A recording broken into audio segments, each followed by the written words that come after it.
sense. Yeah, but here's the thing: he's dealt with the same gold buyer now for years, and he'll call him and say, "Hey, listen, I'm sending you 29 ounces of pure. The money will be in his account by the end of that day before the package is ever shipped." Oh wow! So he must trust me. Retentive. Well, I mean, he's anal retentive. He has never missed a mark on a package he's mailed. On weight, you mean? Of weight or purity. He does all the work for him. He'll tell him he won't mess with, I'm sending you this many grams of 14, this many grams of 10. He'll tell him exactly how many grams total pure he's sending him. So they don't have to mess with that. They'll melt it all down. They'll check the purity. They'll reduce it down to pure, and he is always spot on. And so he's built that relationship over the years. Yeah, and that's the best way to do business, you know, and that's probably why I'm sure he's probably pretty successful from what it sounds. Yeah, I love hanging out over there. I mean, like today, I got a lesson on the anatomy of diamonds. You know, what the names of the different part of a diamond is. Oh, really? It was awesome. I mean, we were slow, so I got to sit down and I got to learn all about, you know, what the girdle is and what the crown is and what, you know, the pavilion is and all the different parts of a diamond and how to look at it. And that was the benefit I got of being there. So yeah, that's all I know about diamonds is the 4 C's, the cut, clarity, color, and there's one more I can't think of. Carat. But carat, yeah. The obvious one. Yeah. But well, how much does, like, honestly, I've never really thought there was money in diamonds, to be honest. There's not a lot. There's not a lot. Yeah. Diamonds are hard unless it's a carat or bigger. I mean, I've seen literally diamonds that I thought, oh my gosh, that's got to be worth a fortune, and it's a $40 stone. Yeah, exactly. I've seen tons of, you know, and you can't go by what jewelry stores are selling them by, and because they're marking them up. Yeah, they're marking them up like hundreds of percentages, and they're marking up 400%.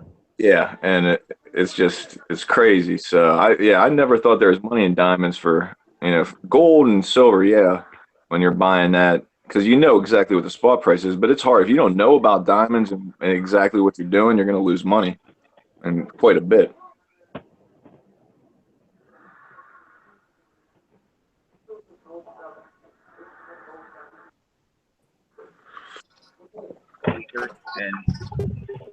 Okay, now I'm back. Yeah, I thought I lost you there for a minute.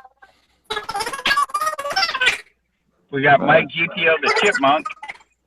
Yep. Oh, somebody else joined in while I went into the P.O. box. Silverhair.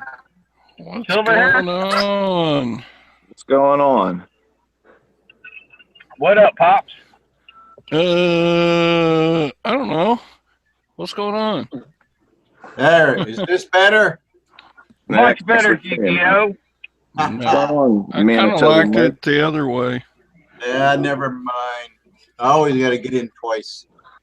Oh, yeah? I think it's something to do with Pop's reception. That's funny. Mm-hmm. That's funny stuff. Talking about diamonds, are we? Oh, we were there for just a little bit. I went through a crash course in the different parts of a diamond, and so that's what I did. That Silver Soul Man I see there? Yes, it is, buddy. What's going on, Manitoba? Not much. How about you? You know, doing well. Trying to get back in. Like I said in that message, I see a lot of new names and faces. Oh hell yeah! There's a whole bunch. Freaking crazy. I see Canadian Silver Saver just dropped in too. All right. Yeah, gentlemen, how's it going? What's up there, CSS? Thank you. It's doing well. It's still cold and brisk, but it's a good day for sure. I'm just trying to get a video done while I chat here. Now, when you say gentlemen, are you talking to Mr. Zeke, or are you talking to Mike, or are you talking to Silver Siren? Everybody except Zeke. Oh, okay. Yeah, I am no gentleman. Yes, I've never been accused of that either. Dang, I already got muted. Yeah, she had to get it out of the way, Pops. Yeah. Payback, eh? Yeah, she's always paying me back. Zeke, you get anything in the mail? No, man, the post office was empty, so I'm glad the backpack's full of stuff. That's good. Yep. At least I didn't come home empty-handed. It got about 20 ounces of silver and about 3 ounces of gold. Nice. Man, walking around with 3 ounces of gold. Damn. That's not unusual anymore. But I just go straight home, and I got Vera Part 2 on my hip right now, so I'm not too worried. Yeah. That's her name. When I got, well, this is Vera Part 2. The 1911 I built is Vera. This is a Glock 19 that's been highly customized. Mm-hmm. So when I'm carrying metals, I'm open carrying. In Oklahoma, they pass open carry, and when I got metals in the backpack, that gun is out. I'm not digging for it. Mm-hmm.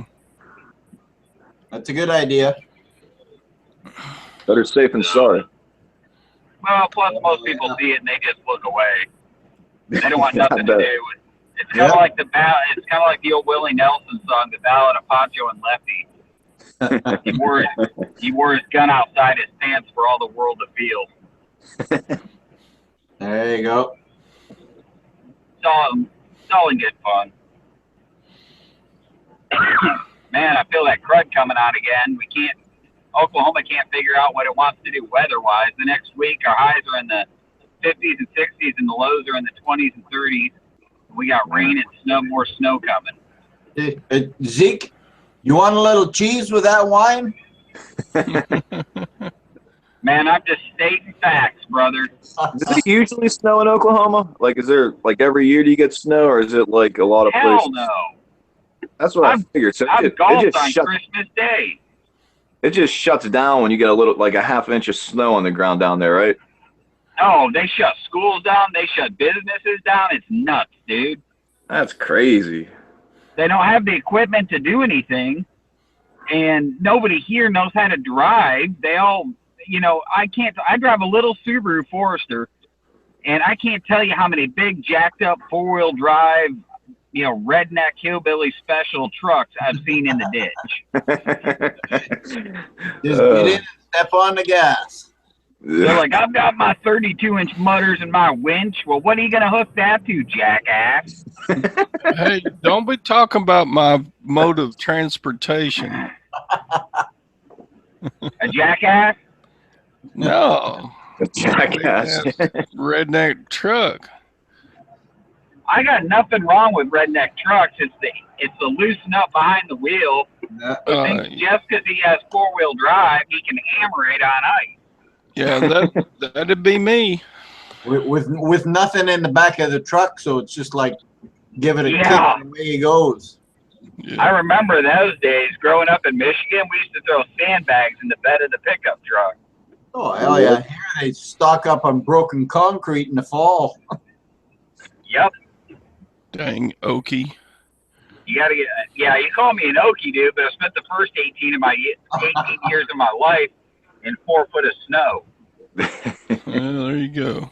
I remember climbing those triangular antennas at the end of the house and sledding off the roof. Oh yeah. And they're good and sturdy because they're bolted to the house. Oh man, they were lag bolted to the house. You took the sled rope, you hung it around your neck so you wore it like a cape, and you just scaled that antenna. Oh yeah. And then you shot off the roof into the 12-foot snowdrift. Awesome. Man, that was living right there. I'm surprised we all survived. I can remember, Zeke, when I was 10, we had a blizzard here, and my aunt and uncle that lived out in the country out from Winnipeg, they had 63-foot snowbanks in their backyard. Oh, yeah, dude. I don't doubt it at all, man. I remember opening the front door and having to dig out to the sidewalk. Oh, yeah. Yeah, they had trees in the backyard that were 100 foot tall, and they were like 3/4 or 2/3 of the way up the tree. It's amazing. It really is amazing, dude. And yet they persevered. And they're still alive. See, they had a pretty good dump in North Carolina too. Blue Light Bandit was showing a little bit of snow in his last video. Yeah, yeah. Yeah, a lot of places in North Carolina they don't usually get snow. Oh no. Got a lot. Yeah. Well, and if you're not used to it, you don't know what to do, so you don't leave your faucets dripping, and you get pipes bursting, you know, and you don't preheat your car, and, you know, it's like you're miserable because you're not accustomed to it. Yeah. You got to become accustomed to it, man. Yeah, I'm definitely accustomed to it. That's all I'm saying. That's all I got to say. Pops, what are you selling on eBay these days? What are you making your bankroll with? Well, would you believe I could turn $2.50 into a 1/4 ounce of gold? No. With you, I believe it, especially if it was a $2.50 Indian. Okay. Time for show and tell. Hang on.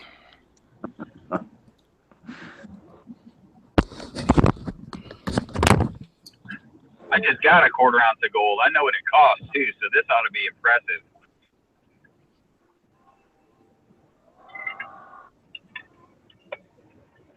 Well, he's gone. Mike, what have you picked up lately? Not a damn thing. A coal. Oh. Well, I picked up a piece of silver from some guy in Oklahoma.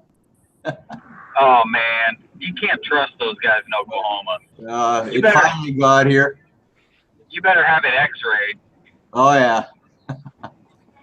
I was thinking about you today. I just put it on my cheap little Chinese scale. That works for me.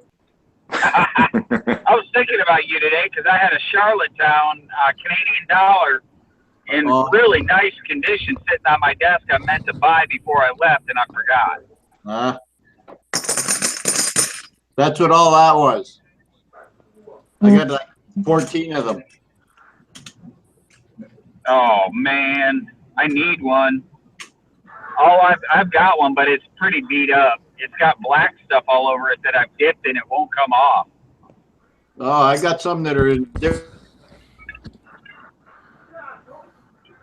Other than what you just heard. I like them. I think that's probably one of my top 2 favorite Canadian dollars. Oh yeah, the ones I got, they came out of a roll that a lady had here. So. Oh wow! I just about got all the roll now. Man, sakes alive! Gotta work this over. You see this clarinet? Oh, there you go. I bought this at the rummage sale Thursday for $2.50. Shut the front door. That thing's worth a couple $100. I put it on eBay and I already turned down an offer for $350. What brand is that? Wow. It's a Buffet E11. Look it up on eBay. Yeah, my wife's got one from when she played in high school with an actual wood mouthpiece. No, they don't make wood mouthpieces. Oh, hang on. I'm sorry, wood body. Yeah, that's what this one has. This one needs some cork grease.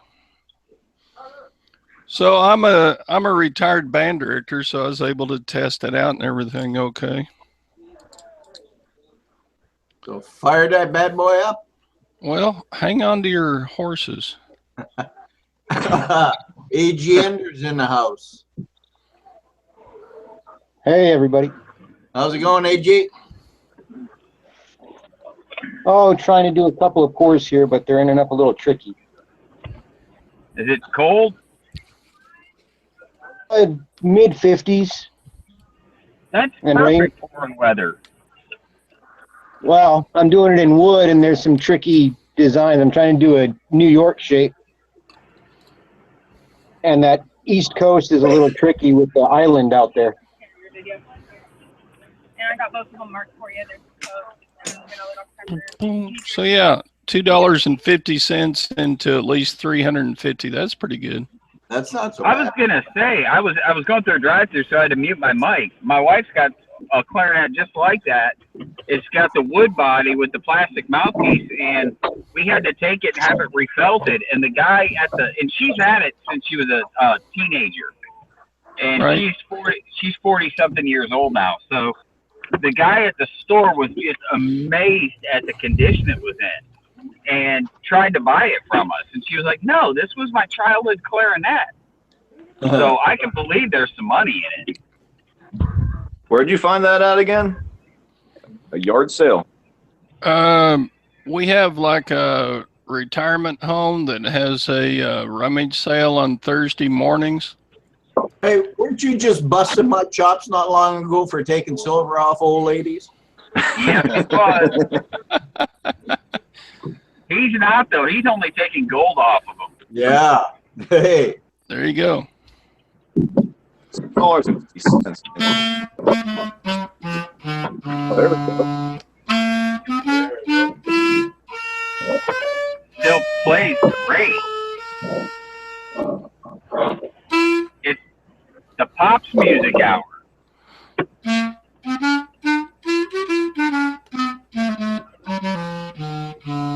Works great. Sounds Is good. that the Soggy Bottom Boys? Not exactly Pete Fountain, but hey, I can He's playing still. the clarinet now, Zeke. I want to hear Constant Sorrow. If I knew it, I would play it. Hum it for me. Sing it to me. I think you're doing just fine. Constant Sorrow. It's from that movie, Oh Brother, Where Art Thou? I believe it's sung by a guy named Dan Block. Yeah.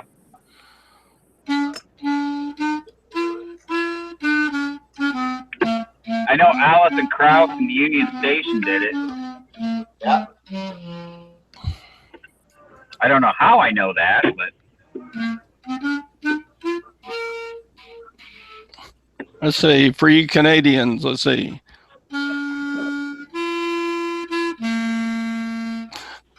there you go. Did you do it in French, Pops?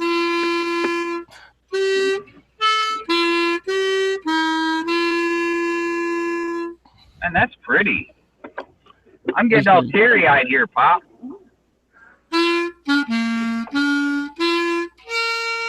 Oh, and then you go and ruin it.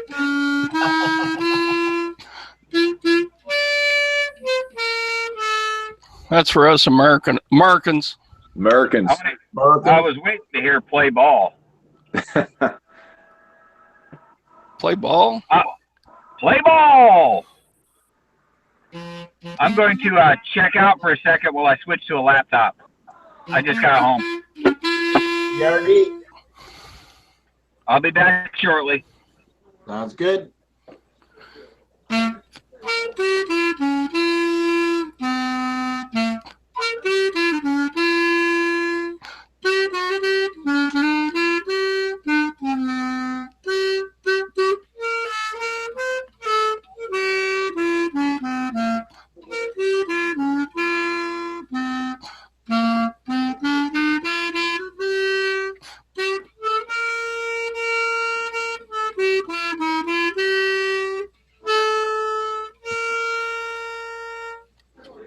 Hey, losing Louis in the chat side.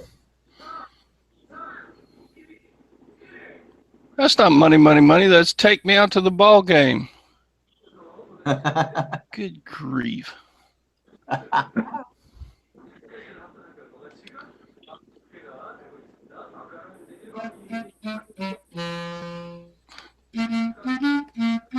How does money, money, money go? I don't know that one.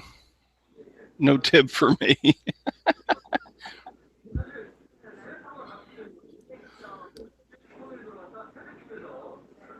So anyway, yeah. So that was a good grab. Silver Vessels in the chat side too. Yeah, this so $2.50 for a quarter ounce of gold. That's pretty good. That's not so bad. And nobody was watching you slyly out the corner of their eye? Yeah, no one else wanted that. Yeah. Well, the rummage sale started at 10, and I was there at 10:30, and it was sitting there. Oh, It had a $5 price tag on it, but it was half off day, so it was $2.50. Pretty good. Pretty good. I They have guess. half Nice. days garage sales. That's crazy. Yeah. That made it worth getting out of bed. Yeah. I mean, I don't know. I don't run across deals all the time, but a little bit of knowledge, and I mean, it doesn't matter what you're knowledgeable in. You can just almost, if you put yourself out there, you can put yourself in front of a deal. Yeah, any given day. Very true. Yeah, I know. We all seem like we all scratch around with coins, and we're so proud when we make a 25% profit or whatever, but That's a little bigger than 25%.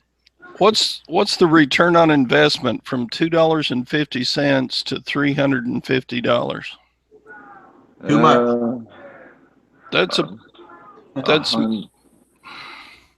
100% would be 50. would be $25. No, 100% on 250 is $5. $5, yeah. $5 is 100, so you're looking at like a few 1,000%. Maybe 10,000%. I don't know. It's big. Give or take a knot. That's pretty huge return there, Pops. Yeah, I don't make that good of interest by putting my money in the bank. No, not at all. I do. I haven't had any scores like that. That's pretty awesome. I hit the rummage sales on that because, but I do a lot of like online. I'll buy skids of merchandise and all that. I just doubled my money on a skid that I got made. What site did you go to? What's it called? Hang on, Liquidation. Hang on a second. Hey, does anybody ever deal with a site called Alibaba? I was just looking at it today, but I've never bought anything from them. Yeah, they're supposed to be going big here or something. Or well, in North America, they just bought a big chunk of something, or they're doing something.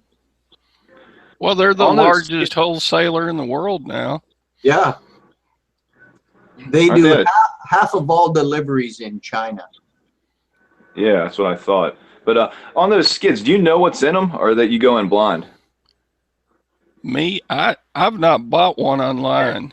It's kind of, in a way, it depends on what you're looking for, right? So I quit the corporate world, kind of started doing what Pops is doing there, and some of it's hit and miss, right? It's like a storage locker. You see some of what's there, but you don't see all of what's there, right? So you kind of see what's on top. Well, yeah, basically. but then I started going into more of the skids where it's like up here we had Target for a while, right? And then they closed them down, or the Bay or somewhere like that, and there'll be like clearance items or returned items that are fine, that sometimes just need a little bit cleaning up, and they're completely brand new and they've got a bad box or something like that, and that's what I've started to do.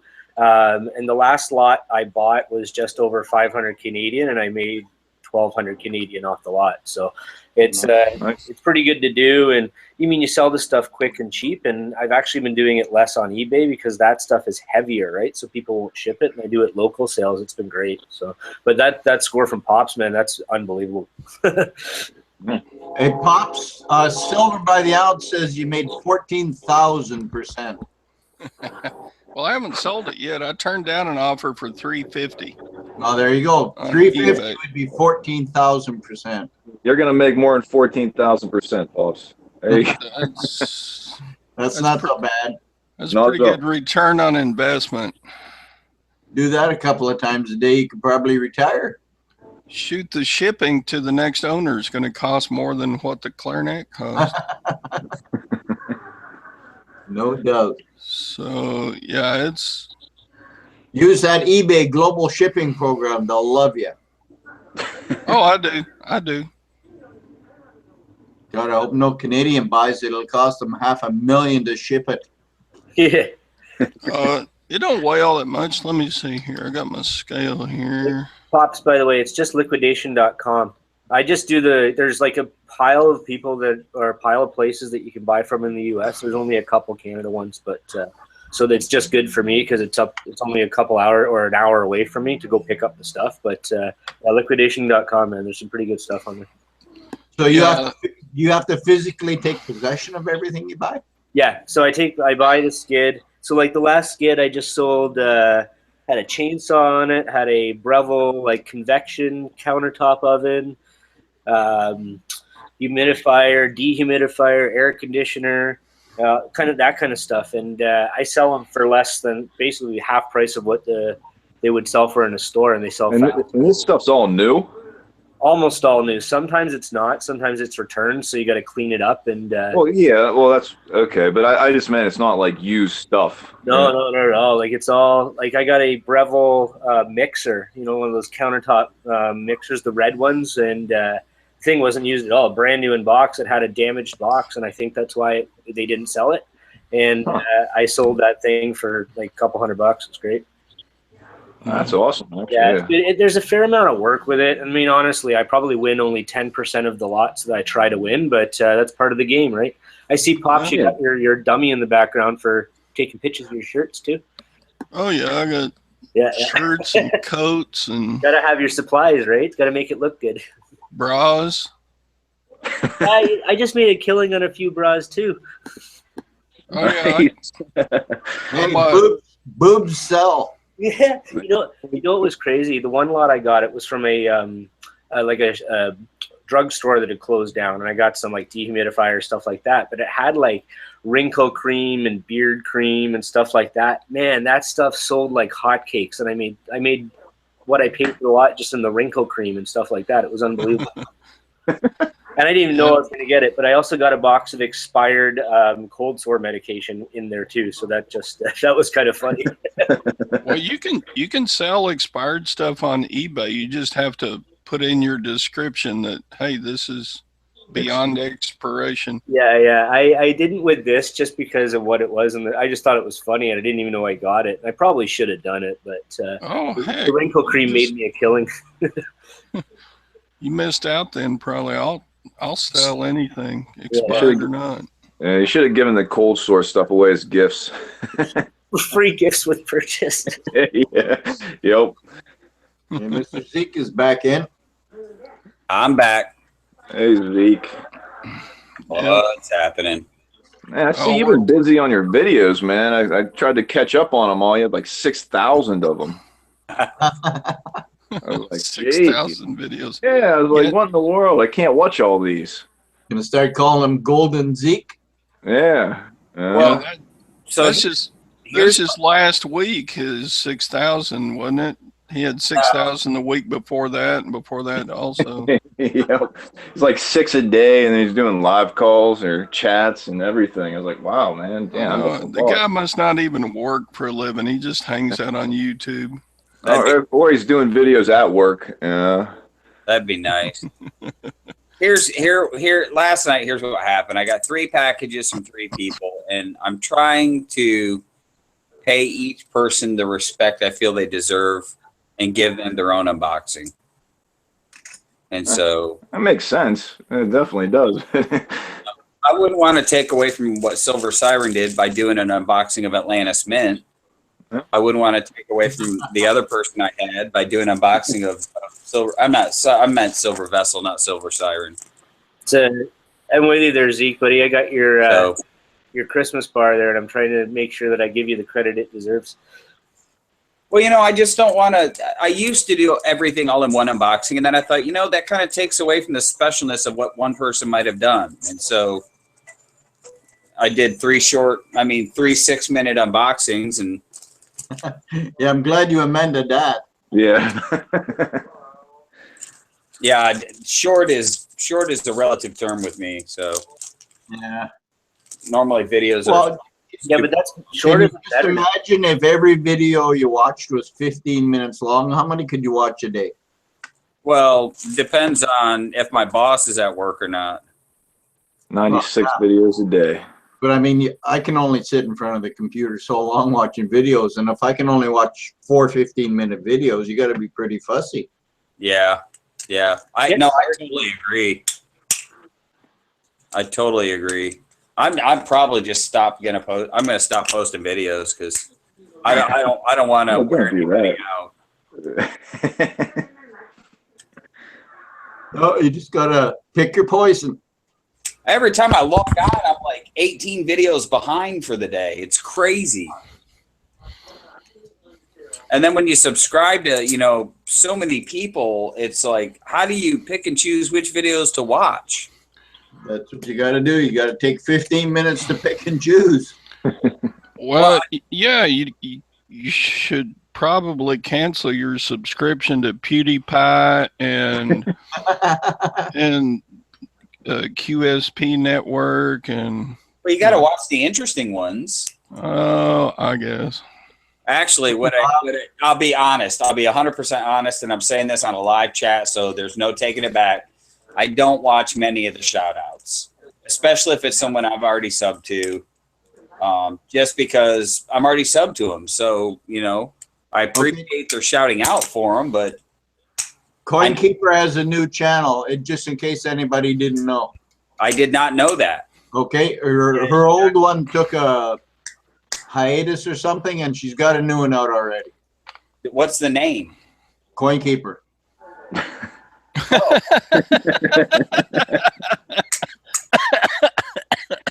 Well, what can I tell you? That's what it is. Yeah, I was like her 3rd subscriber or something. Yeah, I think I was number 4, Pops. Let's see. Or 5, somewhere in there. Anyway, I was just looking to see somebody had a video out about it. Oh, Cole Silver. Cole Silver put a link. He put a link in there. Was there a reason behind this channel change again? She hit a snafu or something. Technical difficulties, I think he said. Okay. This is like the 2nd time it's happened to her. Yep. Just curious. I didn't know if there was a reasoning behind it or. How do I do the link siren? I'm getting it. There you go, Pops. You're the man. No, I'm not, but Siren taught me how to do this. Okay, there you go. You can do it. There it is. Whoa. Anyway, I think that's it. There it is. Yep. Their Siren just put it up. Hey, did y'all see the deal alert that Silver by the Ounce put out about 10th ounce gold eagles? No. Yeah, 120 bucks. Holy cow. That's 2017? Or the 2016? No, they're random. Oh, random? Coins of their choice. Still that's pretty close to spot. Yeah, that's real close to spot, so that's a great deal. Wish I would have known that about 3 days ago when I gave 130 for mine. Yeah, let me link up the video about, y'all can watch Silver by the Ounce's video. There's a code. You have to call in and tell them the code. And you have to buy at least 5. So you have to get a half an ounce of gold when you buy. Oh, there goes that idea. Yeah, 580. Well, 580 for a half ounce of gold still. That's a really good deal. Yeah. Well, I think he said it was 600 and then he had to pay shipping, so it turned out to be like 615 or 618, something like that. I'll just spend 130 and go home with it. Yeah. Yeah, if you only want a 10th ounce of gold, paying $10 more. Yeah, you're probably going to be on their cold call list after you do this deal. Oh, no doubt. Golly, I'm trying to bust these casino rounds out of the plastic airtights. I got a bunch of the casino rounds. I'm going to bust the centers out to melt. There's one that's stuck inside the airtight. There we go. It's called a hammer. Dug in like an Alabama tick.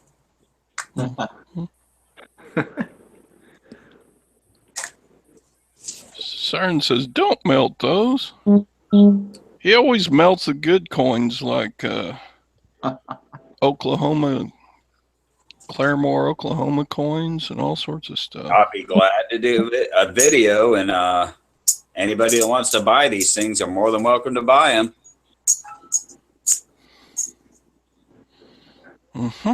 Got a couple more of those Claremores too to melt tonight. Oh, man, those are cool coins.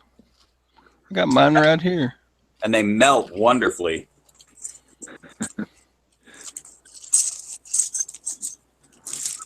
I got, let's see, I got 1, 2, 3 more.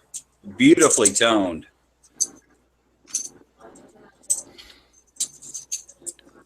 Oh, I love melting silver. Claremore, Oklahoma. Museum City. Museum City. Oh, I got to get the webcam because I got to show this monster freaking coin that he sent me home to melt. It's 141 grams by itself. I guess it's not a coin, it's a round. Well, you guys have a nice day and play nice with each other. I got to run. You don't get to run. Where do you think you're going? No, not very far, but I got to go. Have a good day, gentlemen. Take it easy, Mike. Play nice. Never. Siren said he got a date. Sounds like it. Yeah. I don't know where you'd go out in the blizzard, but man, it was 17 degrees this morning in central Texas. Woo! That's pretty chilly for here. Look at this beast of a coin.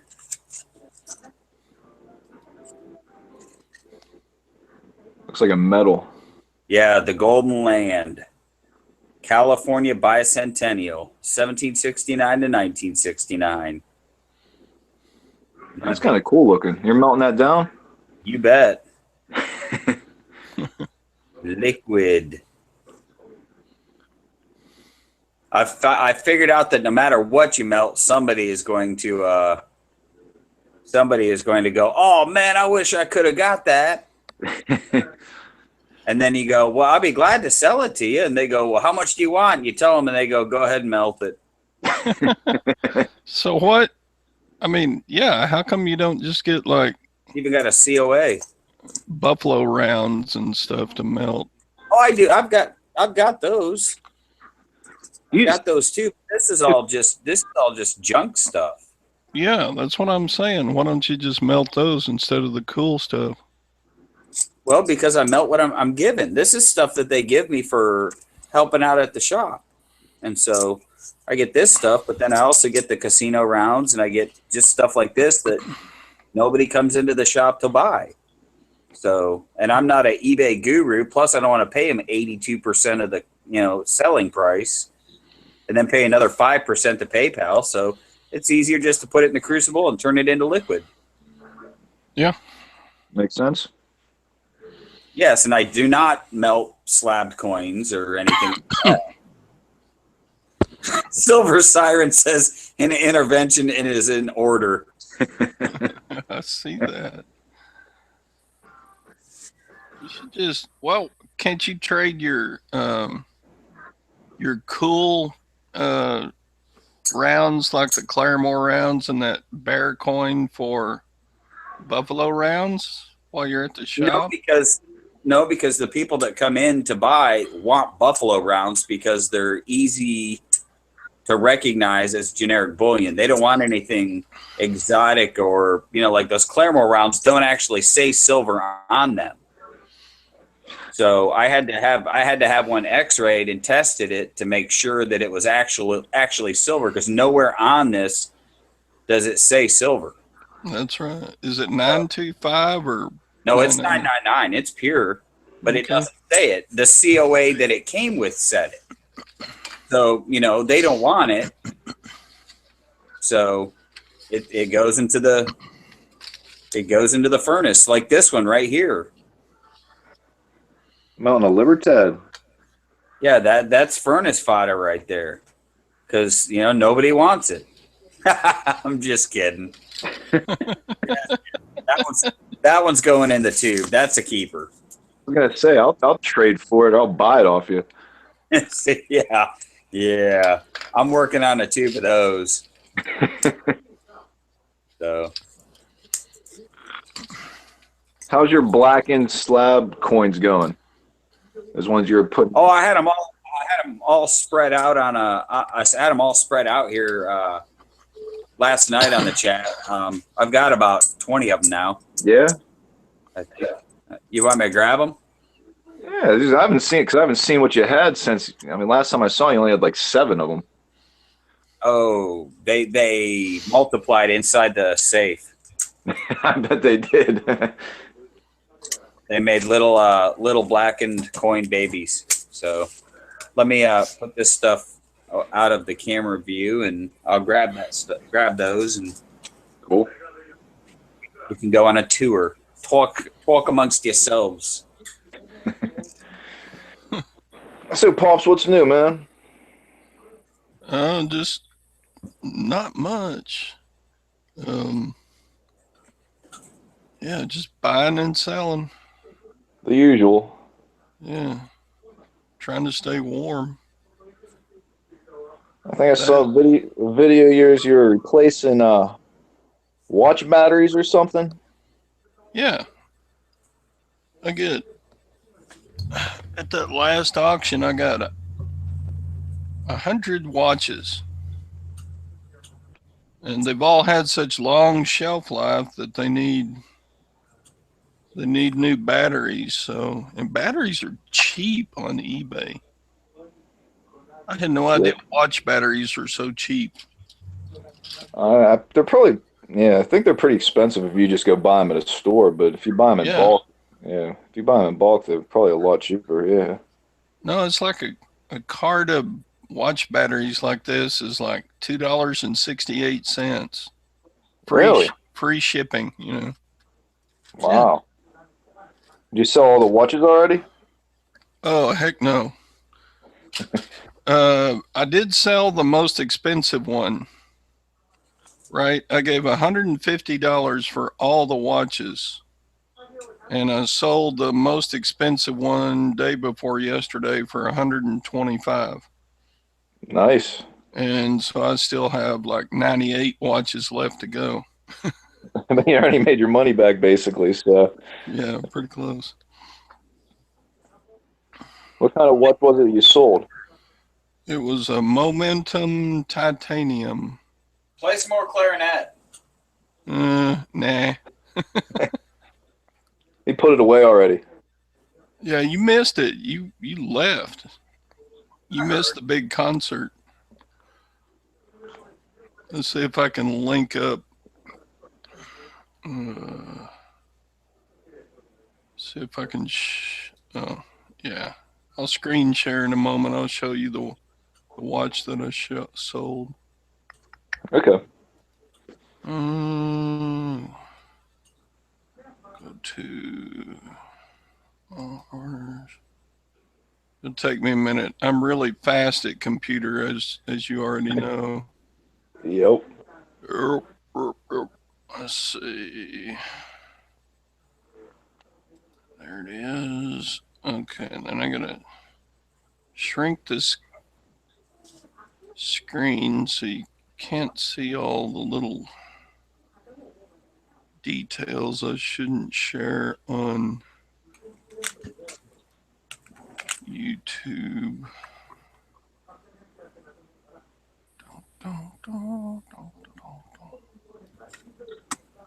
Okay, back to the Hangout where there's the screen share.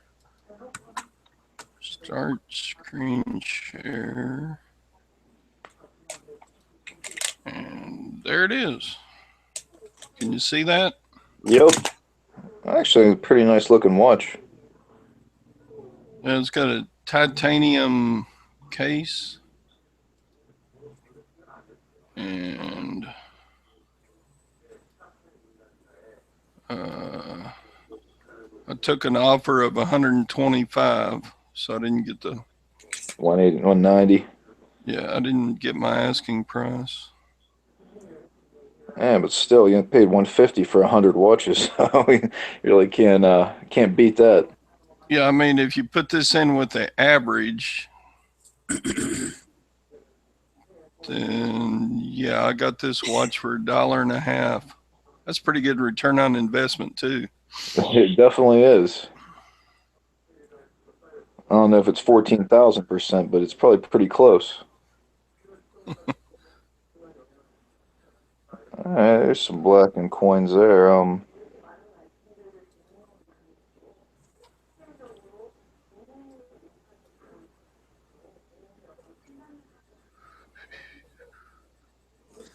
just bring them up one at a time. It'll be easier.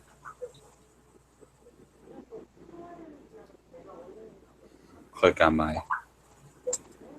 There we go. Now I can see what I'm doing.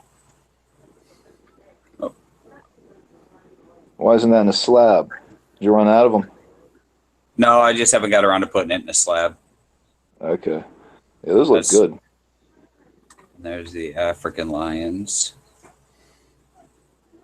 Did you ever get any of those, the Russian or the Ukraine coins I was telling you about? No, I didn't want to have to order them. Man. That was the problem. These are all ones I've just come across through trades or through, at work or places like that. I think the only thing here that I actually ordered, one was my one and only Salivate. Yeah, that looks good. It's a slab salivate? A blackened slab salivate. Blackened slab. That's hard to say. Blackened slab salivate. Blackened slab salivate. See, you can't do that 3 times in a row without tongue twisting. My wife's laughing at you, Pops.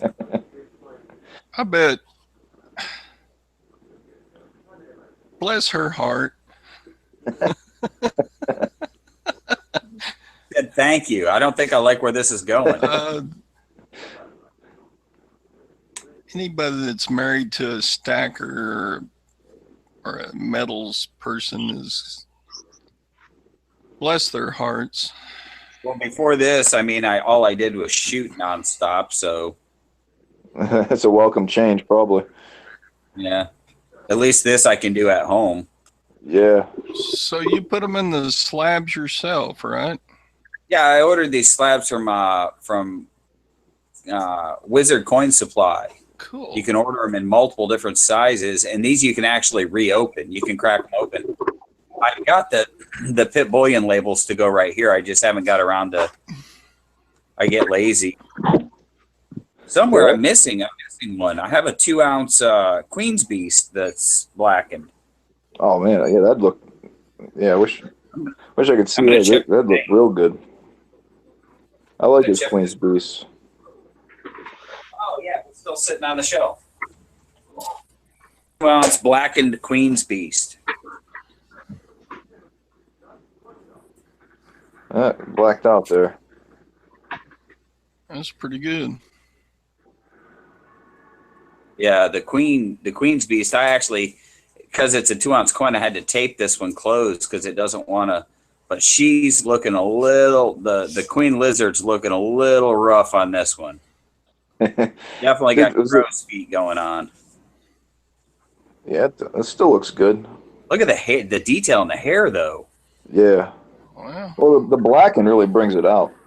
It really does. In fact, since this one's taped, I'll go ahead and I can pull this one out of the slab, and we can look at it without looking through the plastic. Because, and that's the nice part about blackening them too, is I can touch them and it doesn't. And now we can really. You're not worried about it. Right now we can really get the detail, and it's so much that chainmail background. So much of it just comes out once they've been blackened. If I can get the camera to focus, there you go. And so. Yeah, but I'm just about done, I think, with the blackening collection. I was thinking about having my next the next one in line to Blackened was the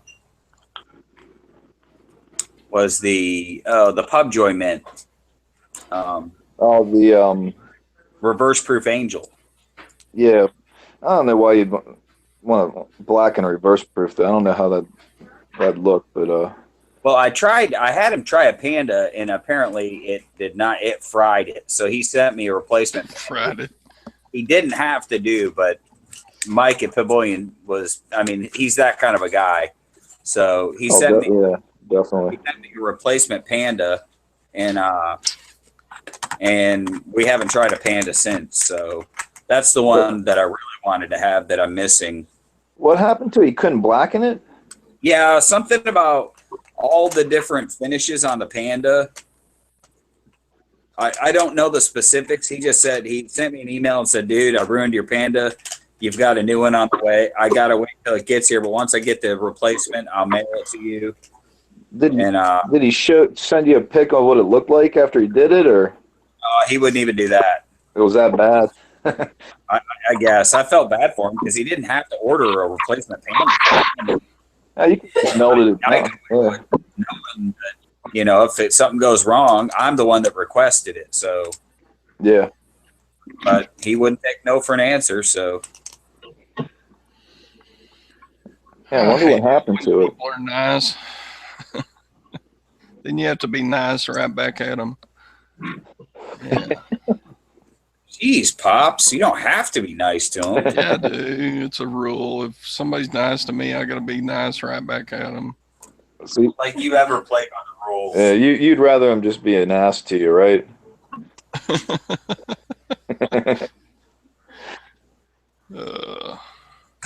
Nah, he's a pretty cool dude. He does some cool things. Oh, he definitely does.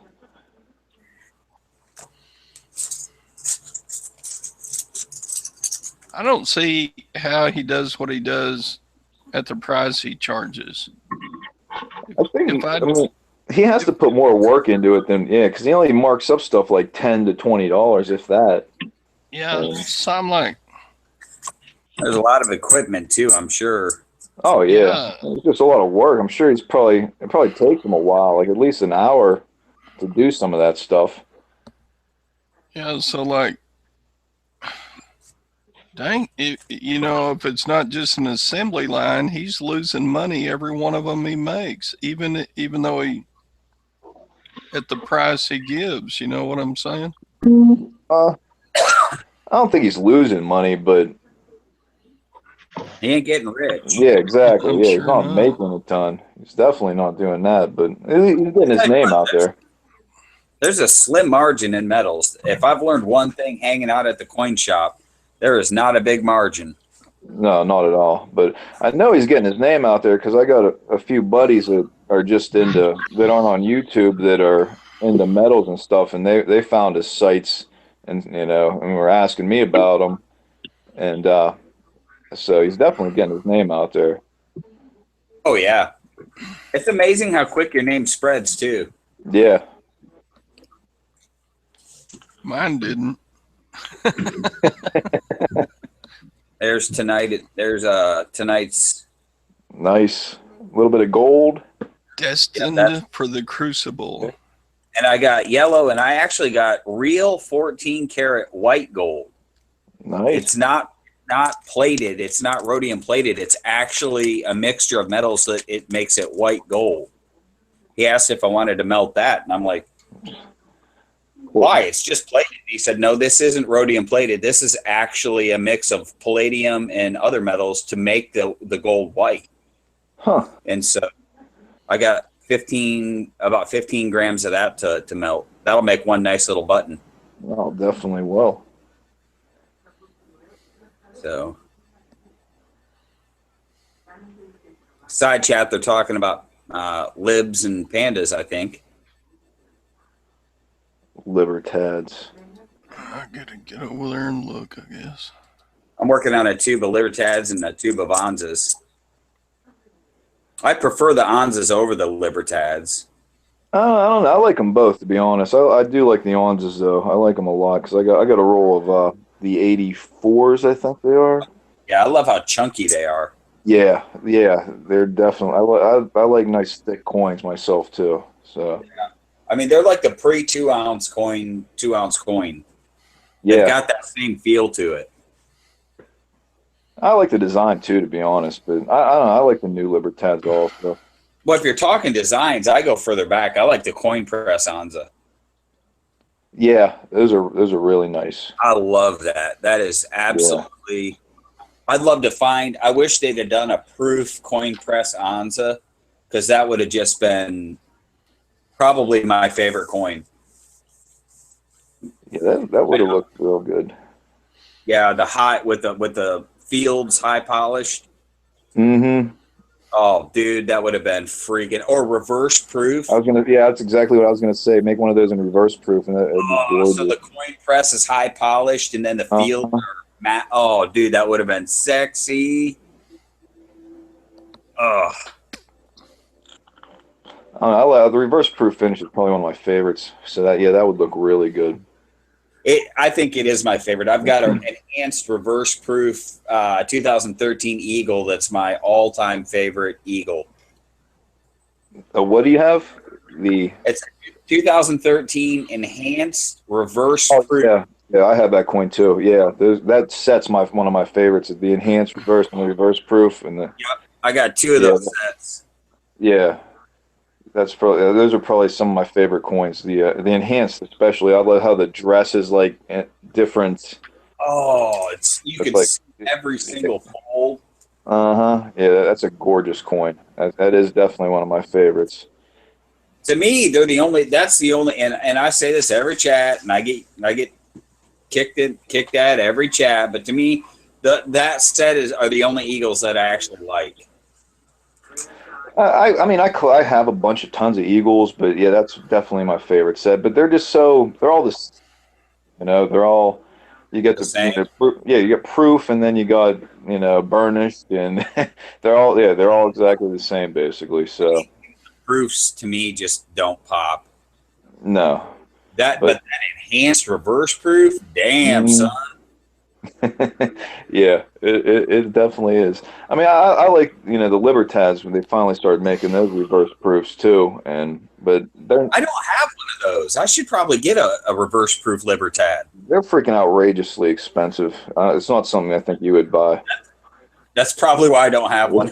Yeah, because I have both years, and I mean I got good deals on them, but usually you have to buy them in the sets, and the sets like in 2000, the first year they came out, the cheapest set you're gonna get like $400 or $500.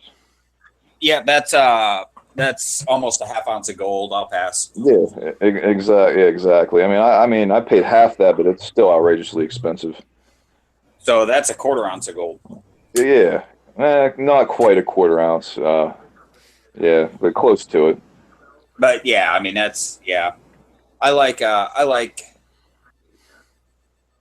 I know what you like.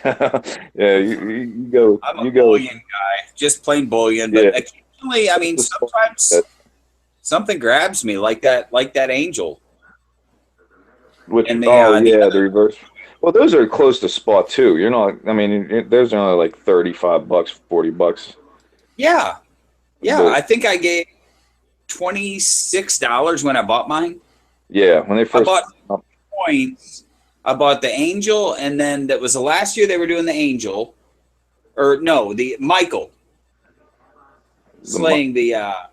Okay, the dragon. I bought those two coins at the same time, the same day, on the same phone call from Modern Coin Mart. Yeah, And they they're were called like $29 or something. yeah, Because they're basically bullion coins, but they look really good. I mean, there's a little bit of a markup, but they're not real expensive.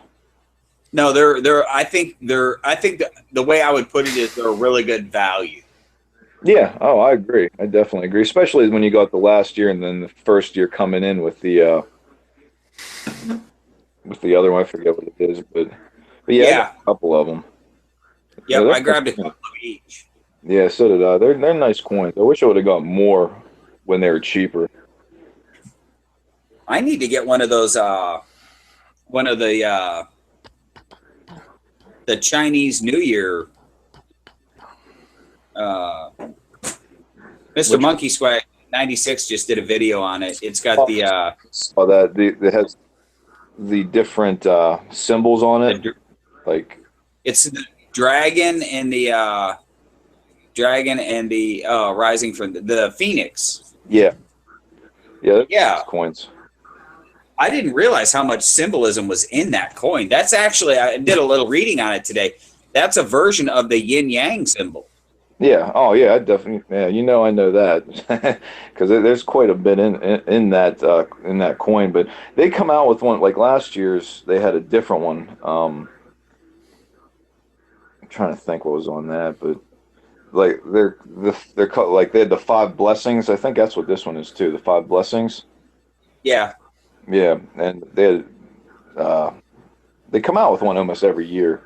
With that's a pretty serious limited mintage, though, isn't it? 50,000. Yeah, it's pretty low. Some of them are even less than that. But yeah, I really like those coins. They're not Bullion coins though. You're not going to get them for close to spot.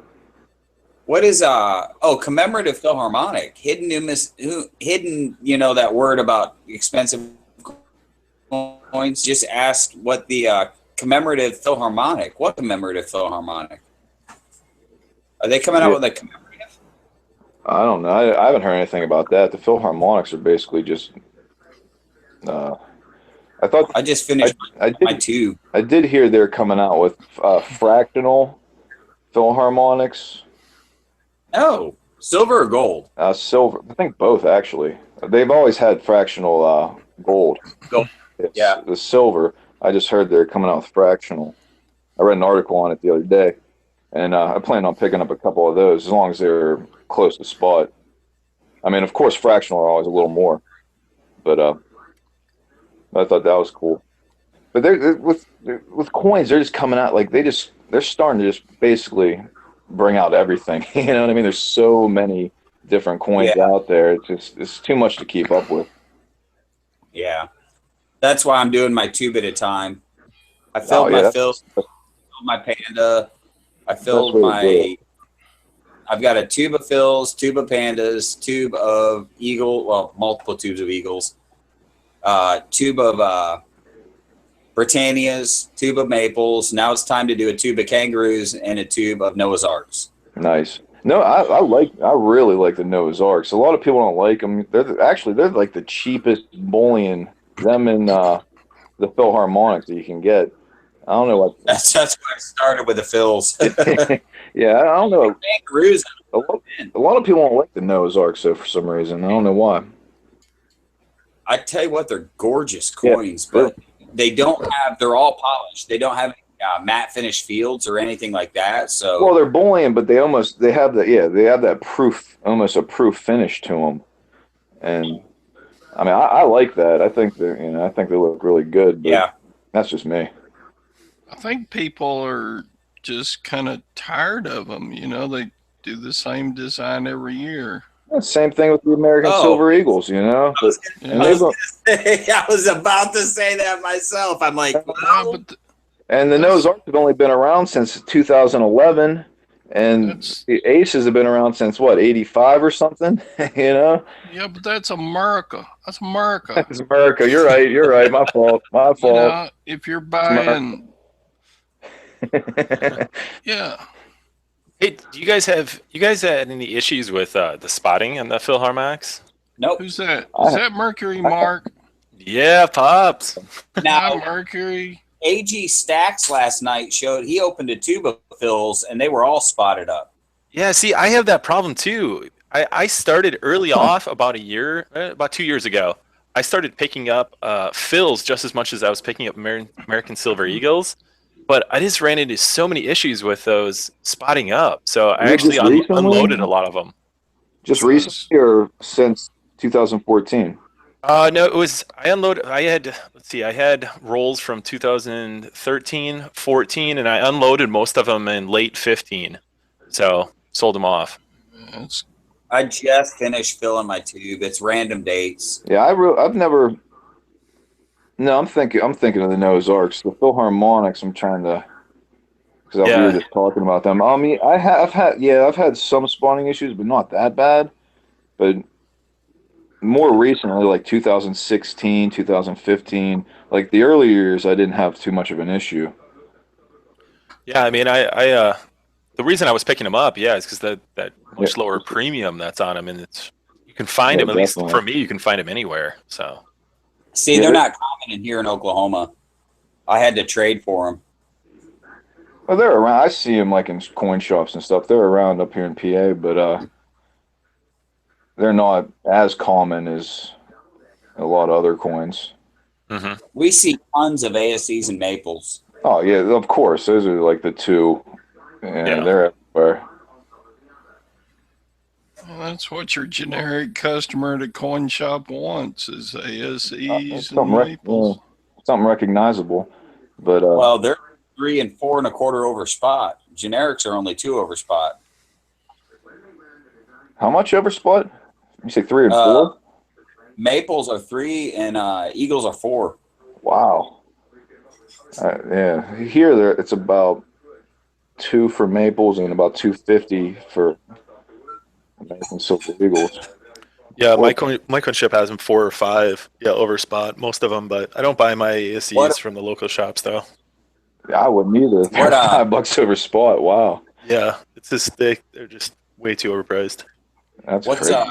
what's generic go for at the local ASCs or local shops? LCS. About $1 over. So we do 2 over. Yeah, that's 2 pretty standard across the board for us here in the Pacific Northwest. Well, I only it's go places, so I'm sure maybe some of the other places are a little higher around here, but the places I go to, I know, and they know me, so Yeah. I don't know if I'm getting a deal or not, but yeah, it's definitely not that high. I know when I travel down to Arizona to visit family, yeah, I know down in the Phoenix area down there, they a lot of the shops just sell it at spot, just generic stuff. So I usually load up down there when I usually make visits. So I don't know if there's any YouTubers from down there other than AU Rebel. So Yeah, I'd definitely load up too if it was spot. Wow. yeah, but that's just mainly their generics and generic rounds and bars. So I usually load up on them when I go down. Yeah, I definitely would. Where's that, in Arizona? Yeah, I was in the Phoenix area. I went to about 3 or 4 different shops, and a lot of them were pretty consistently just selling. They had a generic bin that just kind of threw everything into. So I was just like, hey, I'll just take as much as I got. Yeah, definitely. Yeah, but if you can go on Provident Metals and buy American Silver Eagles for $3 over spot, why would you buy them for $5 over spot at a coin shop?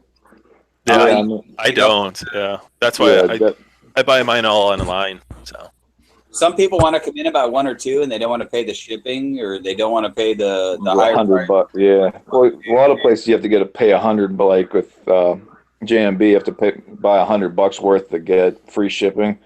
So yeah, I could see that, but yeah, I wouldn't want to pay $5 over spot too. I'm with you, Pops. Buy online. Yeah. Or just buy generic. Yeah. Yeah.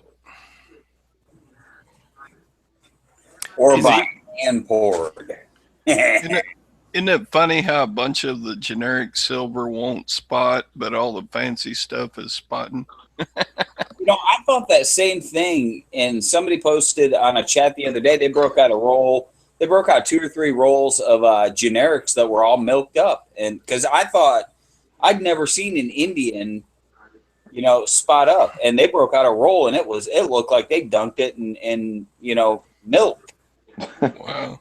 Yeah. Now, what I don't see spot hand pours. I don't see too many generic spot, honestly, but I'm sure it happens. Hey guys, what about constitutional 90% at some of your LCSs? I haven't bought it, actually. I haven't bought. Usually, they're marked up by, say, dimes or 12 to 15 times, face, stuff like that. Yeah, that's about right. We average, I think, about 14 over face. Yeah, depending on what spot is, it fluctuates more, but it's usually cheaper than even buying generic, I've found. But I have a ton of constitutional. That's probably one of my favorites. Just if I'm just stacking. Why? What are you paying? Yeah, it kind of varies.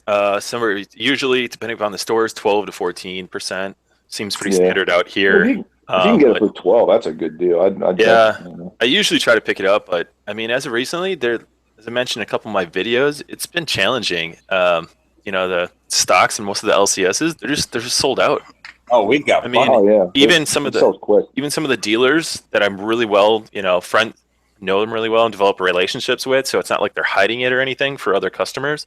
He's just like, just said, hey, they're just out. It's just out. Yeah, he's just like, I would set it aside for you if I had it. Let me know. We've got literally buckets of constitutional. Yeah, see, I think it's just kind of a regional thing. We've got Mercs, Walkers, quarters, you name it, we've got it. It's amazing. We've got them in tubes back in the back room. I mean, literally, it's unbelievable how much constitutional that people bring in bags of it. Mm-hmm. Yeah, a lot of people sell that. So what do you say? What do you sell for? 14 times, you said? Yeah, somewhere in there, right in there. It varies a little bit depending on what silver's doing, but for the most part, it's right in that range. Yeah, yeah. But I do like my constitutional silver. I've picked up, I think I've got $60 or $80 worth, but I pick it up a tube. If I buy it, I buy a tube. I don't buy 2 or 3 quarters. I save up and I buy a whole tube. Yeah, that's the way to do it. Like a lot of times, like when I go in, they won't have a tube. They'll just have like a bin full of it. I'll just grab a handful or so. And then I bring it home and I throw it in the tumbler. In the tumbler? Yeah, clean it up, get all that nasty skin and all that off. That's the way to do it. Yes, that's not all freaking nasty. Yeah, all that nastiness from all the people's fingers on it. And oils. Ugh. Get all that toning crap off of it.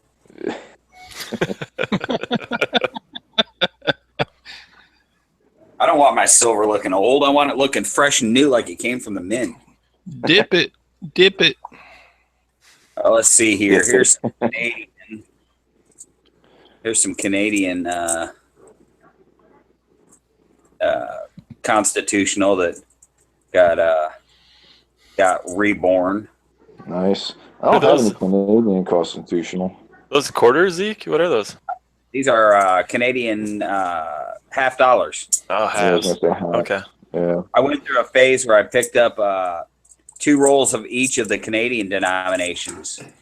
My Canadian phase. Canadian phase.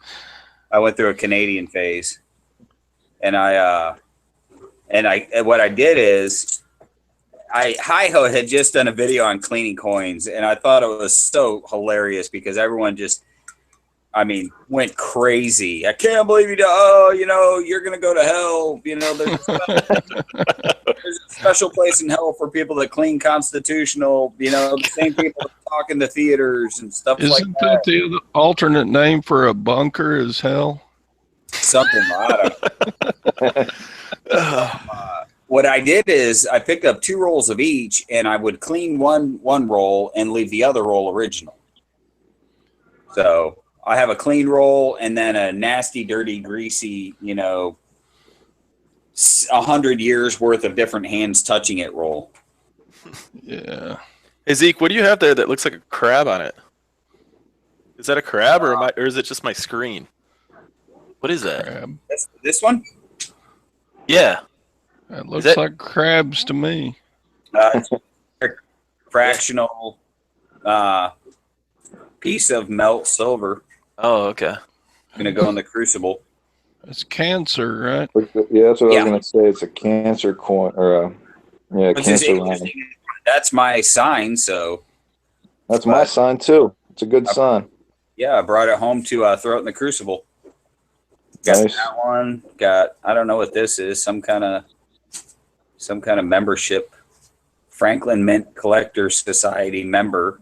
That's Franklin, probably 925 if it's Franklin. Yeah, Franklin Insights. Yeah, 925. They did some 999 stuff. Not much.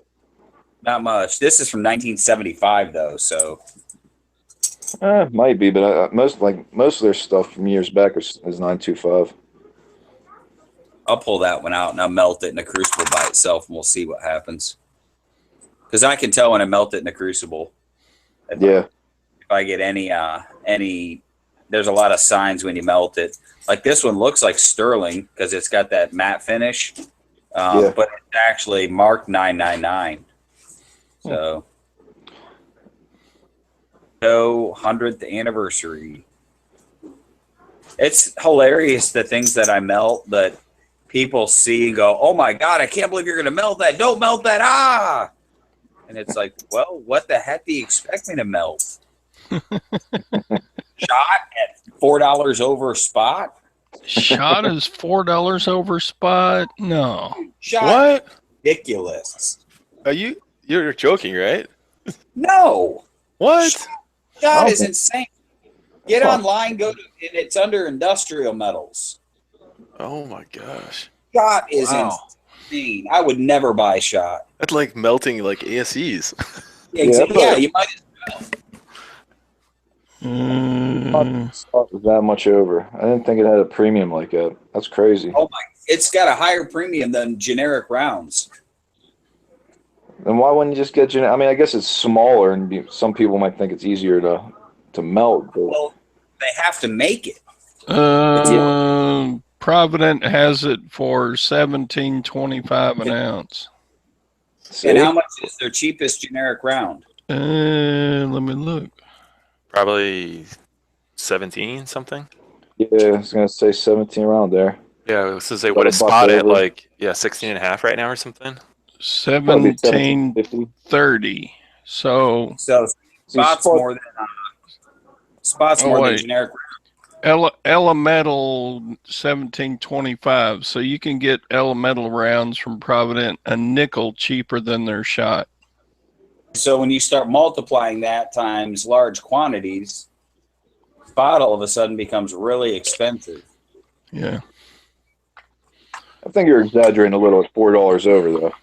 No, they used to have a larger spread on it because when I started pouring 10 months ago, everyone that I talked to was like, buy, shot. And I priced it, and it was at least $2 an ounce more than a round was. Wow. So they must have come down in their price, but I'm sure different places have different prices. But I asked them about it, and they said, well, it's more labor intensive to make shot than it is a round. Really? Yeah, they drop it. They drop the liquid, and it cools in the air and then hits the water. Where the rounds, they just run through a press. Siren's asking, is shot harder to pour than round than coins? Yeah, I guess so. Yeah. Asked and answered. Shot's actually easier. It's easier to measure it out. Smaller. Yeah, in smaller quantities. Yeah. And if you're using a smaller crucible, it's easier to manage. Definitely makes sense. And melt quicker too, since it's in smaller pieces. It doesn't take as much fuel if you're using fuel. Yeah, absolutely. So there's your nickel difference per ounce on fuel. I don't use fuel. Well, I'm running an electric shot makes it not worth it compared to rounds anyways.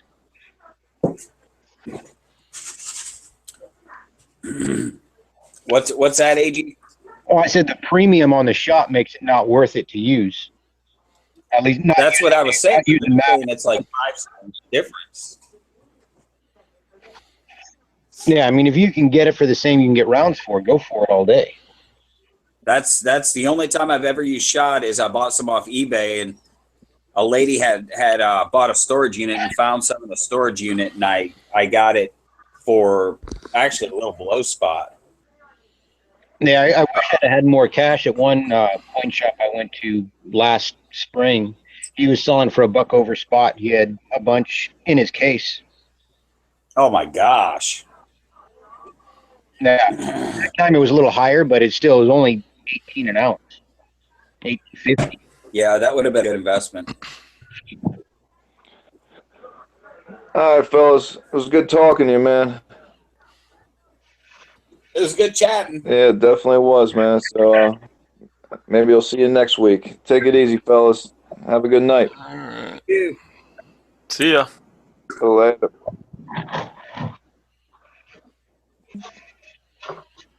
So, Hey, Pops. yep. What's the question of the day? The question of the day is, how little money can you spend and still make enough to buy a 1/4 ounce of gold? That would be a question for Siren. She's probably already has the answer. Oh, Pops is just showing off. Mercury was out when I did my deal, huh? Go ahead, do it again. No, that's okay. It's actually quite impressive. Mercury's nothing special. Oh, thanks. It's terrible, dude. Feel so valued here. Mercury inspired me to start riding my trainer again. Okay, Mercury, just for you, man. What does this look like? Can you see my screen? It looks like an empty flip. What? Oh, wait. Sorry, I was looking at the wrong screen. Here we go. Was that clarinet or some kind of clarinet? Yeah, some kind of wind instrument? It's a clarinet. All right. Purchased at the rummage sale Thursday for $2.50. And I've already turned down an eBay offer of $350. Why did you turn that down? Exactly. Because it's worth more than $350. I would have just took the first 350 that came aboard. So yeah, turning $2.50 into a 1/4 ounce of gold. Well, that's good. That's a pretty nice score there. Glad to hear that you're not beating up high schoolers for that or something. No, high schoolers beat me up. Are you kidding? I'm an old man.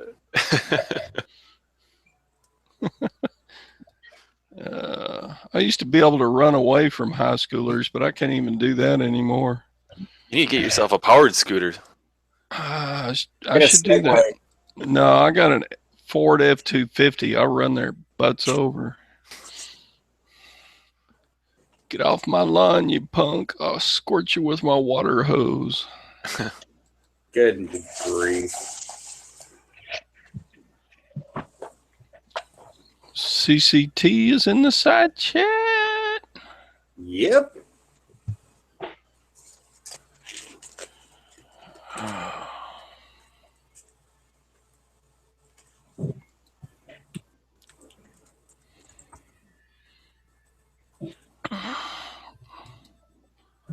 What? Ender's got green grass?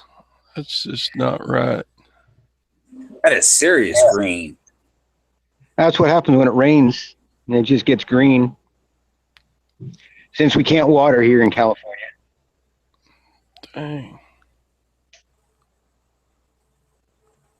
But it's supposed to really rain here in the next couple of days. Yeah. California always needs rain, though. Yeah, I mean, for us, they're talking 6-7 inches, which is a lot for us. Yeah. Where we're located, there's a couple other spots they'll probably get a foot plus of rain. Is that all your toys out there on the yard? Yeah, my little slides. Okay. My niece and nephew. That's where he hides the silver. Buries it. He buries it. It's all underneath the play structure. Sliding on silver.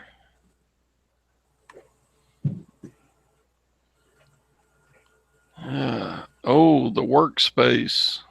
Yeah, I got a new dish ready to go. Tried a couple of pours, and they're just, the detail is too much detail in the wood.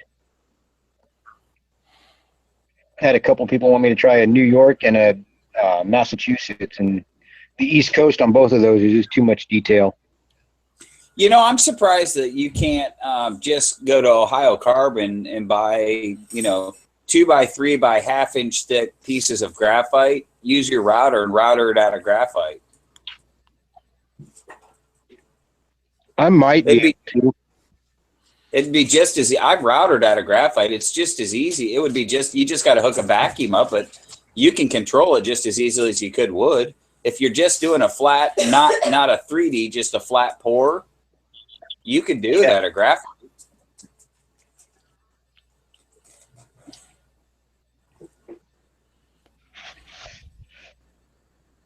Yeah, I just haven't gone and tried that yet. I haven't ordered any graphite blocks.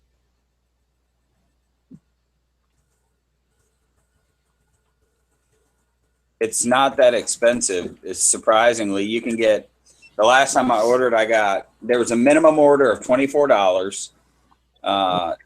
And I think I got 6 2-inch by 3-inch pieces that were half-inch thick for $24.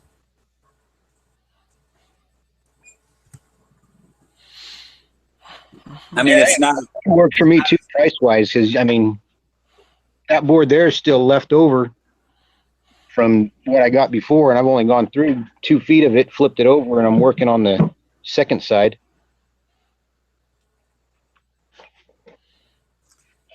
Yeah. I mean, you can't compete with wood. No, not price-wise, not for molds. Even if you can only use one once, it's still, you can get an 8-foot board for $12. Yeah. Yep. I've thought about it many times. I've thought about just, carving something out of wood and pouring into it, but I don't know. Just haven't done it. Maybe I should pour gold into wood.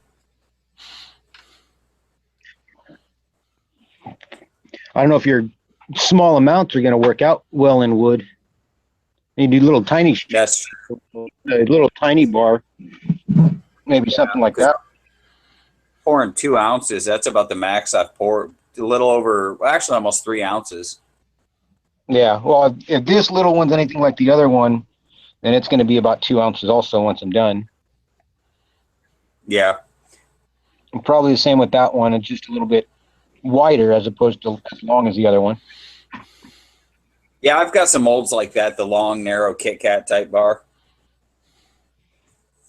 I like those, but I also like the other one, the kind of the wider, shorter. They come out a little bit chunkier. Yeah, I haven't tried too many real deep pours in wood, where I get a little more depth out of it. Yeah, but you get that anyway after you pour 2 or 3 times into it, don't you? Yeah, I mean, it turns out, 4-inch thick. And here's the one I was messing with trying to do Massachusetts, and it's just too, like I said, the detail, especially in the islands on the East Coast, just don't quite work out. Massachusetts. Yeah. Ooh, look at that. That's cool. Very cool.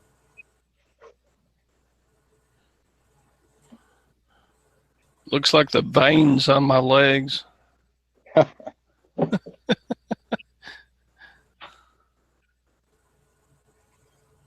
I'm reading the side chat right now, and they're talking about the market getting flooded, but I can't. I got to scroll up to figure out flooded with which coin.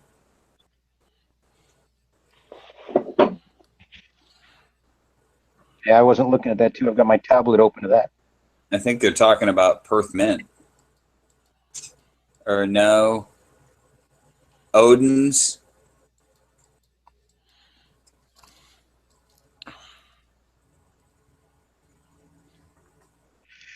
It's hard to follow the live chat.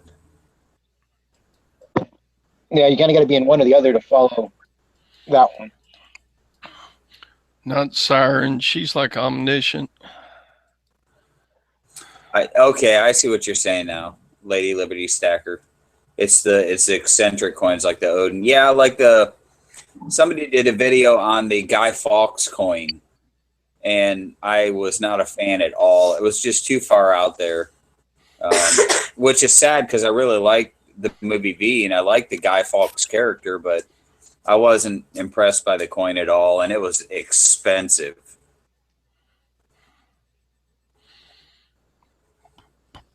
I can't remember who was minting it, but it was a small mint, and it was, I want to say it was a $200 1 ounce round.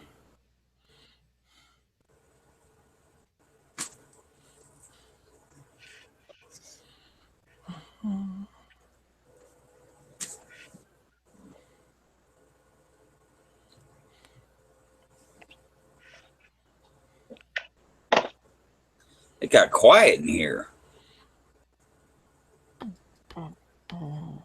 Where'd everybody go? Oh, sorry. I don't know. I had to go get coffee. Wake myself up. Coffee. Yeah, where's CCP at? Not hanging out today? He's there. He's in the side chat. Oh, is he? Yeah, he's in the side chat.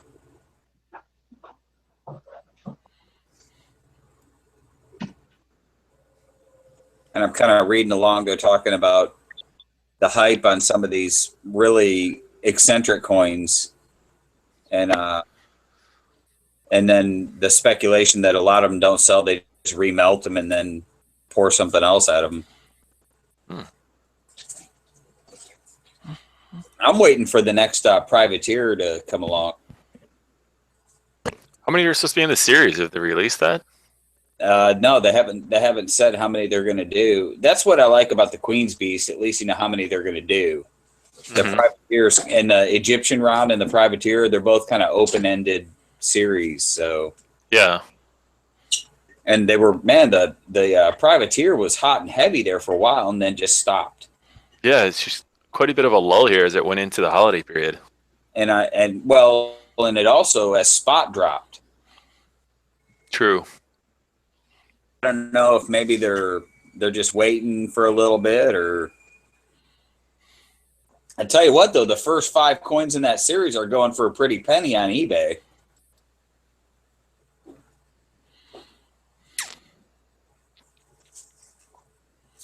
I've seen several sold for the $300 range. Oh wow. That's $60 a coin. Or a round, rather. They're not technically a coin. But the number one is the one that they're paying almost $100 for the number one. Because I guess they're not making it anymore, or they're not making the first 2, or several of them are out of production now. Oh my goodness. Yeah. So Silver Vessel, I don't know. I haven't heard from the bear. We were going to have a chat tonight, but I haven't heard all day from him.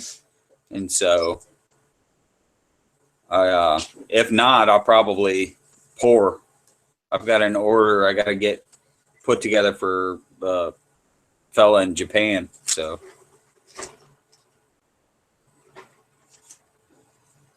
and I have to work tomorrow. So,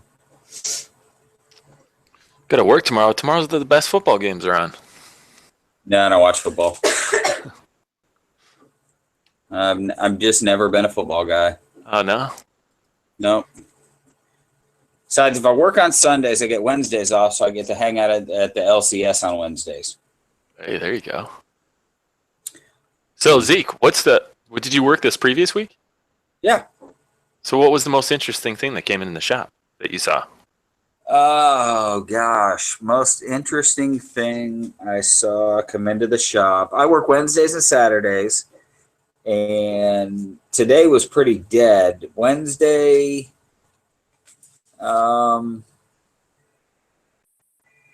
golly, I was in buying mode, so I wasn't paying as much attention to what was coming in. Although I did see some 24 karat jewelry, which I had never seen before.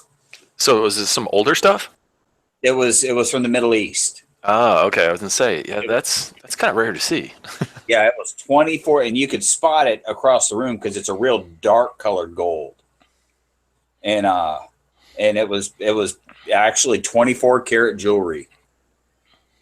Wow. And I'll tell you what, you want to talk about adding up weight pretty quick. 24 karat is heavy.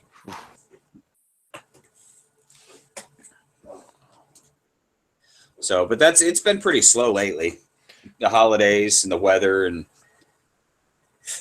So Zeke, do you guys get in the shop? Can I ask? Do you get too many guys that or individuals, anybody that comes in with like full sets that are looking to sell them? Yep.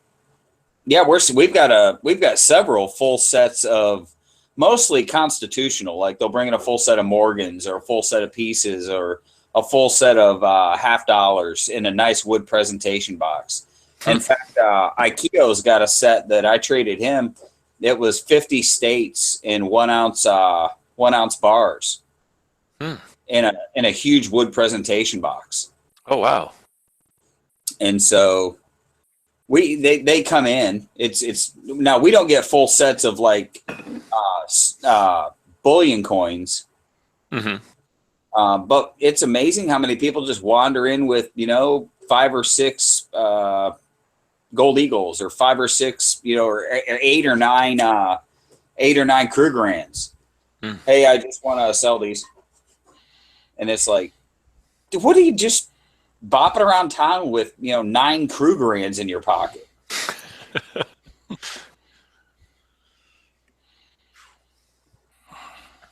It's the weirdest thing, the stuff that comes in. Like somebody will come in off the street just plain Jane out of the blue and drop 2 gold rubles on the counter. I'd like to sell these. Oh wow! And you're like, how the crap did a Russian gold coin end up in Oklahoma City? But it happens. You never know what's going to come through the door. That's true. That's true. Yeah, there's one of my LCSs I like to hang out and I chat with the owner quite a bit, and especially when it's slow, and then suddenly somebody just walks in, and just the craziest things just to see what people are bringing in, either to sell or some of them just come in and like, I don't even know what I have, from that side. You get some 21-year-old, teeny bopping couple come in with a 100-ounce Engelhard bar. And they're like, yeah, my grandpa left this to me and we just thought we'd come sell it. What's it worth? And it's an original poured Engelhard bar. It all toned up and you're like, oh my God. Are you kidding me? True. So did you give him spot? I didn't give him anything. It isn't mine to give. I don't know. That was last summer. We've had several. I mean, it's not uncommon to have a 100-ounce, 100-ounce silver bar just come strolling in. We've had 3 of them in the case at one time. Sir. We've had an RMC, an RCM, and an Engelhard all in at the same time. Zeke, I ended up with the RMC. Zeke, could you melt 100 ounces? I You did. did. Oh. Yeah. Okay, cool. Back earlier in the video series, I had to travel all over to try and figure out how to get the thing cut up because an oxyacetylene torch wouldn't melt that thing. I took it to work and we hit it with a cutting torch and it wouldn't even phase it. The silver dissipated the heat too fast. Hey Zeke, do those heavier bars? How do those do at the shop? Those, like the 100-ounce bars. They move. Really? It's shocking. They move. Yeah. Somebody will come in and they'll want to pick up 40 1-ounce rounds and they'll see that bar and go, hey, how much for that bar? And he'll give them a price and they'll go, forget the rounds. I'll just take the bar. It's like, okay. Wow. Yeah, because I know there's one LCS that just won't take anything over like a 10-ounce bar. Oh in my area. gosh. Yeah. He just won't accept it. He just said he's not interested in it, or he can't move it, or doesn't like to hang on He to doesn't it. want to have that much tied up into it. Yeah, a single bar. Well, and I mean, with a spot swing, my boss tells me when, hang on, I got to say about a Lady Liberty stacker.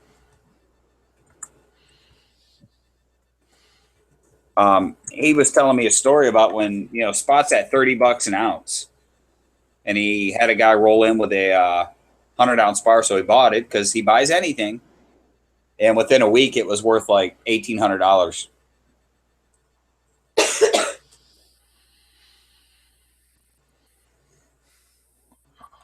He literally took that kind of a hit within a week on a 100-ounce bar. So, yeah, silver vessel. I literally took that 100-ounce bar to the fire department to see if they could cut it up with the jaws of life. And they wouldn't do it. They were afraid of damaging their equipment. On silver? Silver's pretty hard. Believe it or not, silver's pretty hard. Sterling's got a Rockwell hardness of like 76. Whatever that is.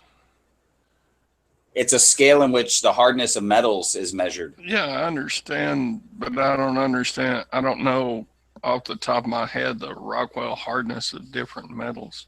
76 is pretty hard. Okay.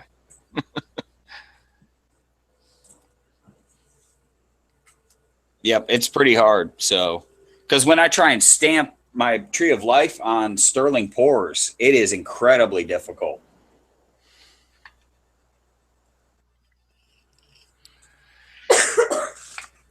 But, you know, you got to be a pretty heavy stacker to be buying 100-ounce bars. Mm-hmm. I mean, you're not talking about guys like me that buy, you know, 20 ounces at a time. You know, or 10 or 20 ounces at a time. If you're coming in and you're buying 100-ounce bars, that means you've got all your small stuff already squared away. Who was that guy doing videos on buying 100-ounce bars? It's been a year or two. Wasn't that was it like Silver for Life? Wasn't he buying like 100-ounce bars, some of those larger ones, for quite a while? Am I thinking of somebody else? I thought he was right when he came on. I remember following his channel, and he was buying some pretty serious weight in large bars. That's I mean, you're a baller if you're dropping that. Although you can get really good deals on 100-ounce bars. I remember right at Christmas time, somebody, I think it might have been Atmex or somebody was at a big banner, silver at spot, and then you clicked on it, and it was a 100-ounce bar. And I'm like, well, yeah.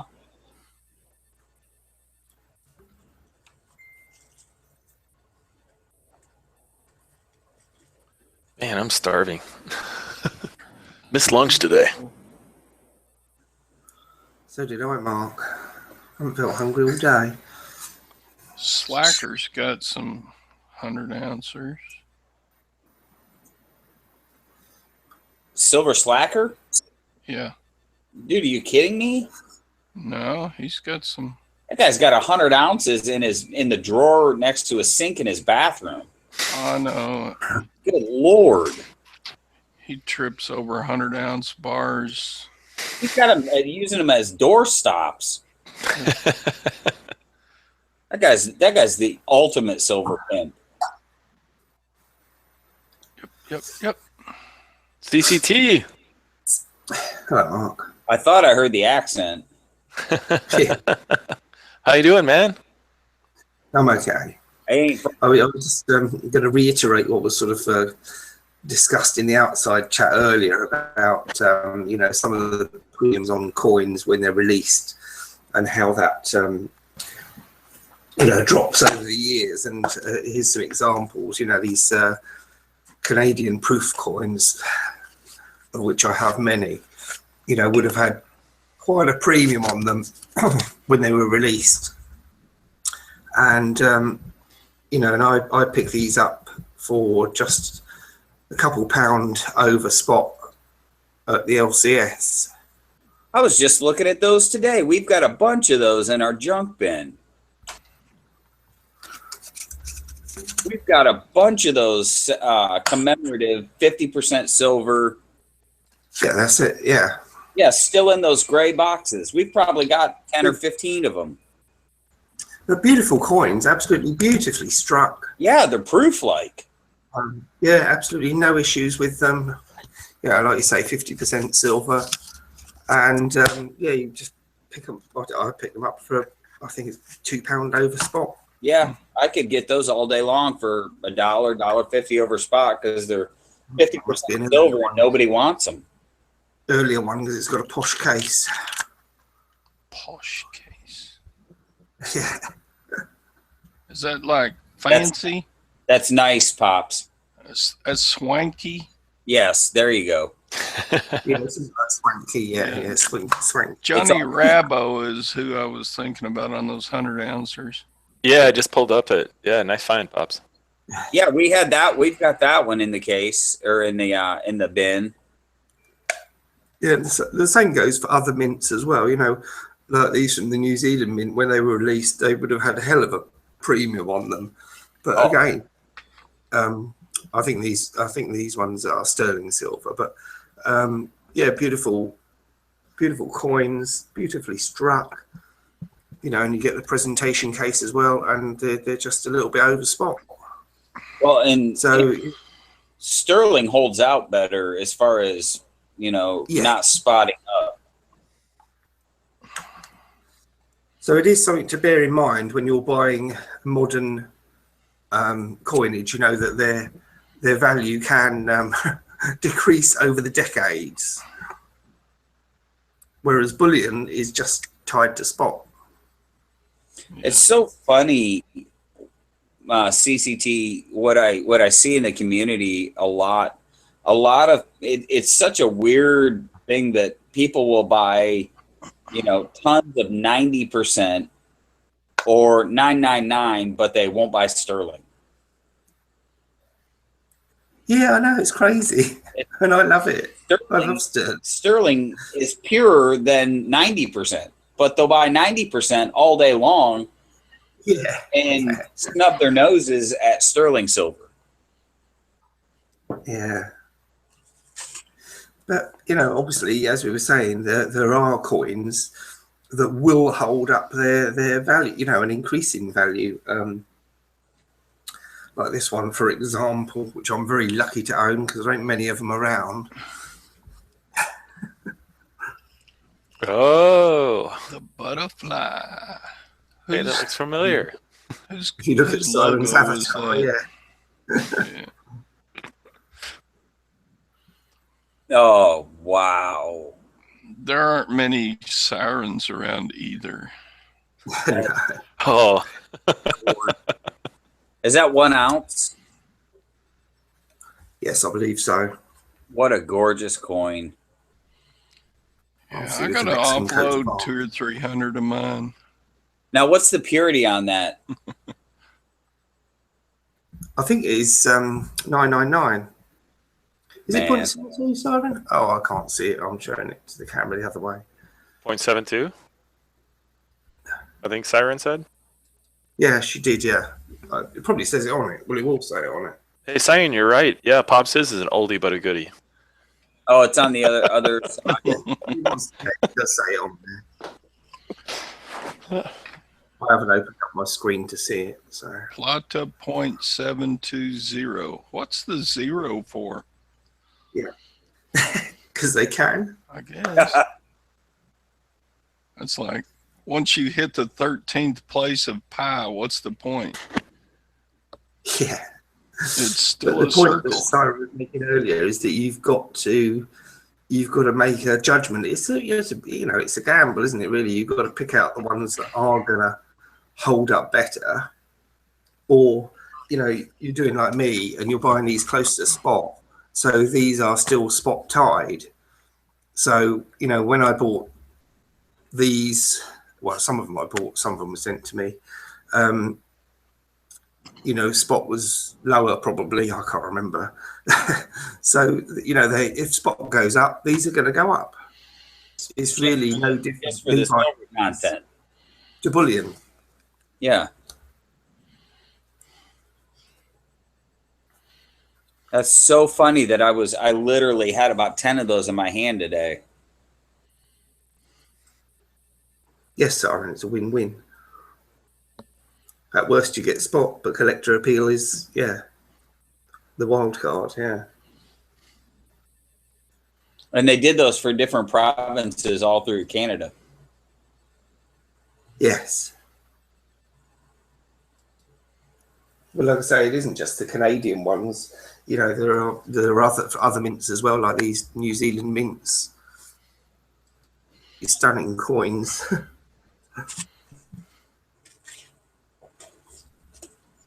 And you know, there's a lot of choice out there for people.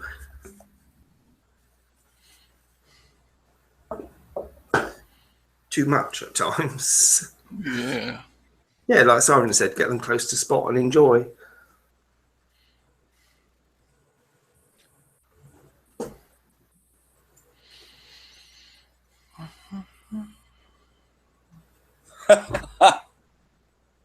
Pops is humming. Oh, sorry. Hey, CCT, do you have a sovereign handy? I don't know. Oh, I love watching your videos when you show sovereigns. I don't ever. I think I've seen one in the last year in person. Oh, really? No, we don't get them. We don't get them in our LCS. It's so. The only time I ever really get to see them is when people post them on videos, and I've seen. I think them more on your channel.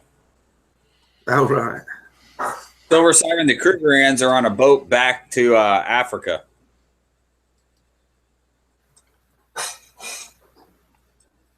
Oh, yeah, the Silver Krugerrand. Yeah, they are going to try and milk the heck out of that.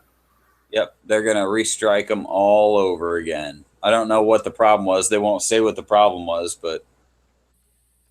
And they were wanting $39 a piece for them. For the business strike. Wow. Or 170 something for the MS-70.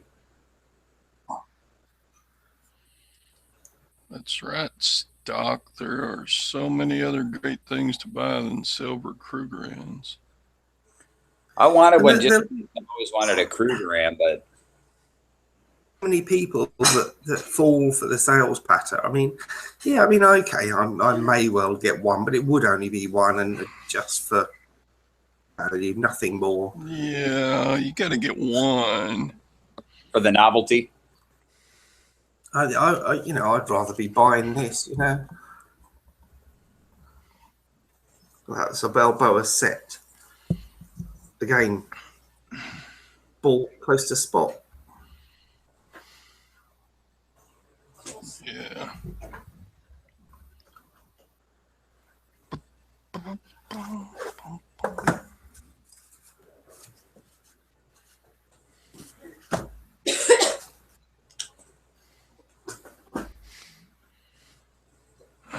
Pulling out the fancy silver to show. It was just me trying to get a point across. I pulled out a particular box that I knew I could get the point across about, you know, people buying modern that you know that are not going to hold up well because of the premium. You know, when you look at the same type of coins that were released decades ago, and you know, obviously some of them have gone up in value, but the majority don't. You do have to be selective, or you can do like me and just buy them when they're spot tied, and then it's just like buying bullion, a bit more enjoyable. There you go.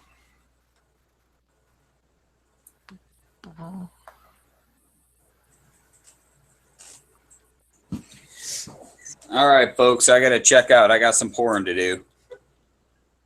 All right. I guess we'll let you go. Well, Pops, I greatly appreciate that because, you know, I wasn't going to leave until you let me leave. Yeah, I'm nice some of the time. Sounds like he's going to sign the permission slip. Thank you. I got a hall pass. Silver Siren, as always, thank you so much for having me in the chat. And thank you for hosting the chat. Your chats are always good.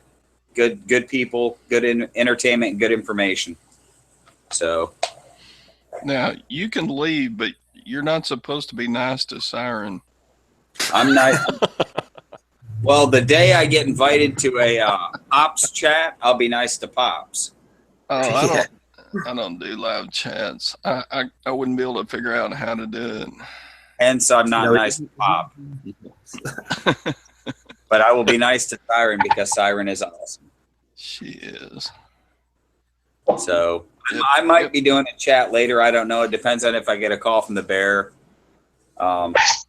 we'll see. If I do, it'll be later. I got a lot of pouring to do. So in the meantime, I want everyone to have a great day. And we'll catch you guys on the flip side. Thank you, Mr. Zeke. Take care, Zeke.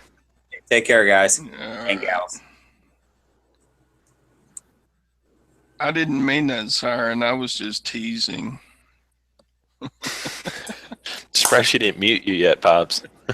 She already did early in the chat. Just one. She got it out of the way quick. It's all right. I deserve it. Anyway, yeah, 1 and counting. Is anybody left in the side chat? Hidden numismatist is. Stock jockeys lurking. Ronnie Anderson is lurking. Ronnie. Hello, Ronnie.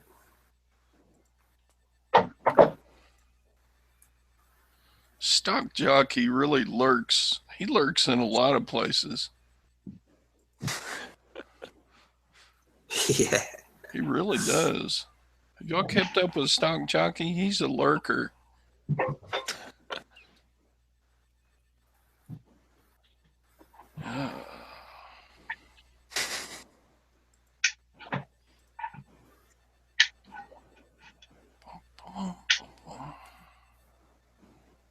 Here's one for hidden numismatist. This has never been aired on my channel, this coin, and never will be. But I'll show it for you here, because it's not silver and it's not gold, but I do have a watch made of the same metal. Copper. No. Titanium. It is titanium. Oh, Titanium blue whale. pretty cool. It's not showing up particularly well because my camera's on the wrong side of the table today, so the lighting was all wrong. But But titanium has some of that, what Zeke was saying about hardness, Rockwell or whatever it is. it is. Yeah, the Popjoy mint certainly makes some nice stuff.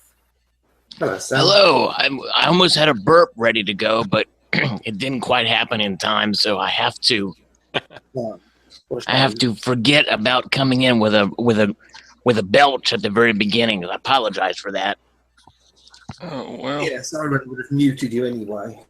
It would have happened. That's right. Hello, Silver Siren, and hello, everyone else. Mercury Marcus here. Hey, Sal. Shadow was here. There's a shop. Somebody's in their shop. Who was that? AGN was in the shop there.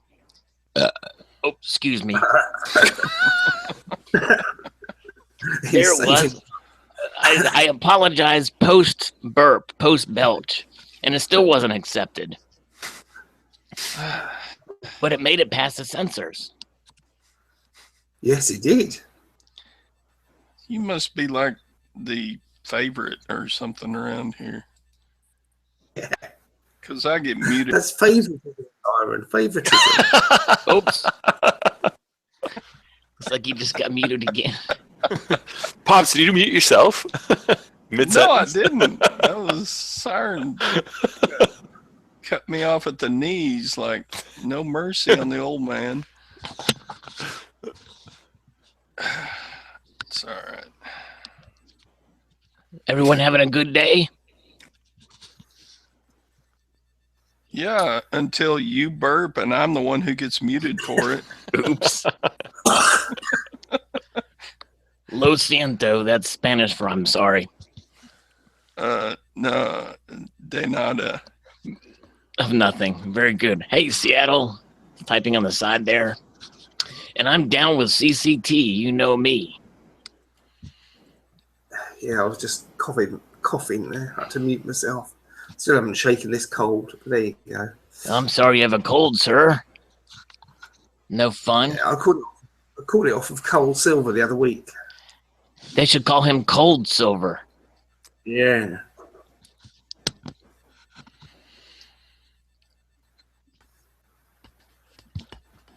And I'm still on the hot lemon drink.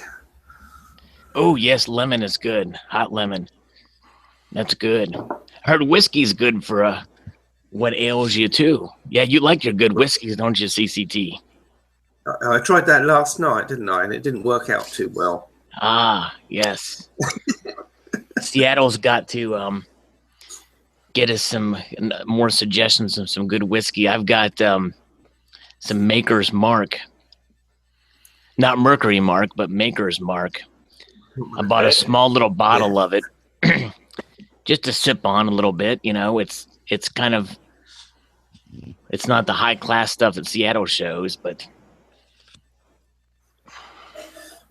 Well, the one I was drinking last night is one of those ones that's really quite difficult to pronounce. Authentication. Ooh, sounds like it's Japanese. No, it's Scottish. Oh, it's Scottish. Okay, I was way off. Close enough. Well, it'd be close enough if it was in the. If we were thinking of solar systems types of whiskeys, I guess, right? Yeah, Seattle knows what it is. You spell it Highland in the Distillery. That's Seattle because I can't even spell it. CCT, you need to take a shot of tequila. That's the best way to go, right when you're getting sick. It helps burn everything off. Oh, I remember eating one of those agave worms from a bottle of tequila once. Ooh. For me, you know. It's supposed to be a hallucinogenic or something. Wow, yeah, I've never had the worm in tequila. I think I've had a little taste of tequila once. What did Siren say? He said dip the worm in Marmite. Marmite. She's got severe hatred for Marmite. I'm going to send her a jar just to wind her up. Just tell her there's a silver coin at the bottom. She has to eat her way out. Yeah. There you go. It'll kill all the germs. Yeah.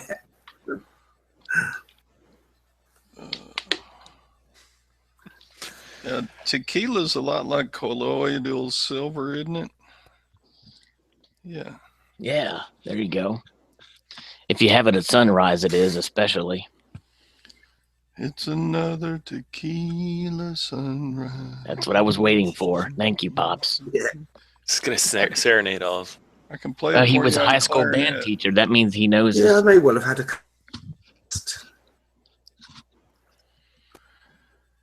Yeah, Del Rugby. I haven't seen Del Rugby for a while, Silver Siren. I hope he's okay. I think he's commented on a video or two, but it's kind of like him, it seems. He'll go a little while and then he'll post something and comment and come back. And so I'm just hoping it's just part of his norm and that he's okay. CoinKeeper's back, but she started fresh again. So when I subscribed to her, she had 1 sub. So just search her out, I guess. Well, she had 3 when I subscribed. Okay. Wasn't Del Rugby the one collecting dental gold? Yes, And yes. sweeping up Yeah. outside the precious metals shops and Yep, in Qatar. And he only did it in the evening because his name is Del Rugby PM. Yeah. He's not a morning person, I understand. Talking of dental gold, I've got some dental silver. Nice, yes. I remember seeing that. Somebody, was that your channel? Did you do a video on that? I think several people done videos on them several years ago. Yes, Okay. sorry, it does look familiar. You sent it to me. Nice. Yeah. Sealed as well. Look, mint sealed. Wow. Look what Seattle's got. Seattle's got a time lapse of the city of Seattle. Oh yeah. Well, maybe So- that's not Seattle. That looks like Los Angeles. I was gonna say that's not Seattle. if you had dental silver installed on your teeth and then drank milk, would it be milk spotted? Very well could be. Yeah. His brain's working overtime. Bless him. Siren's cussing at me now. I'm surprised she didn't mute me on that one. I think she was banging her head against the keyboard. Yeah. So Seattle, is that LA? Give me a second here. I think I got the settings too high on that thing. Is this a live? Is this what is that? Is that feed or? It's off of my XSplit broadcaster. It's a loop of yeah. I got to bring down the resolution. If that's live, those cars are going 380 miles an hour. It's a loop. He said it's a loop. It's a loop. Yeah, it's just a loop. But that is LA, right? No, that's Chicago. Oh, okay. I'm gonna stop that for 1 second there, and it's rolling at 60 frames per second. Going downhill. Okay. Yes, it is. SH13 is in the room here. We'll call it a room. Hey, SH13. Evening all. How is everybody? Evening, Lady Siren, Twitcher, Mercury Mark, Seattle, and that loser Dallas fan. Come on, just nobody can accept a winner. Preach it, brother. Preach it. Yeah. How's it going, everybody? Good. Doing all right. Great. So I got a question. I think I posted it earlier on the side chat, but anybody got any insight on the U.S. Mint for 2017? I haven't really heard too much this year. Yes. So far. There's a couple of things. The mints can be releasing the Lions Club silver dollar on the 18th.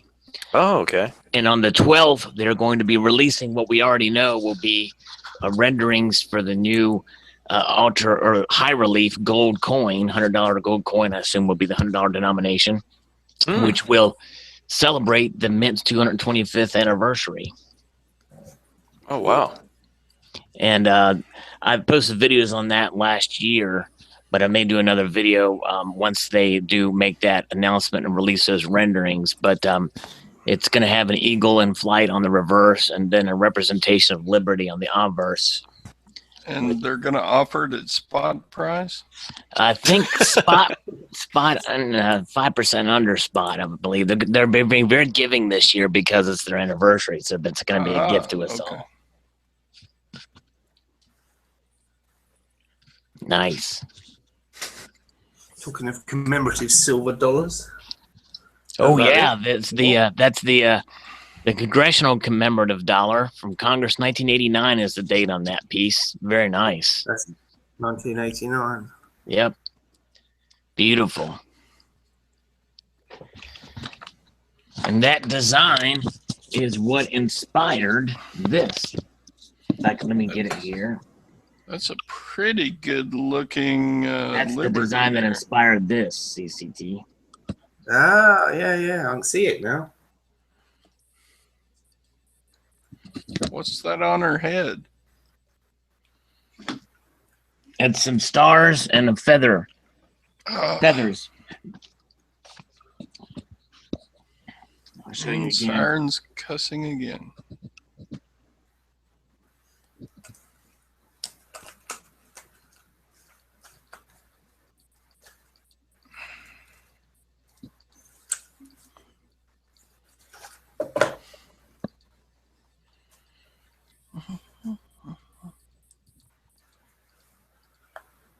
Well, guys, I gotta head out. Gotta take the wife up for dinner this evening here. So it's wonderful chatting with you guys. It's Taco Bell Saturday. Date night. might be a step above that, Sal. Well, hey, save some money for silver. You know. I'm gonna try to. No, I'm kidding. Enjoy your evening. Enjoy time. Tell your wife I said hello. Will do. And enjoy your evening, sir. You guys as well. Thanks, Siren, for hosting the chat. Take care, everyone. Mercury. She's the hostess with the mostest. She's not bad.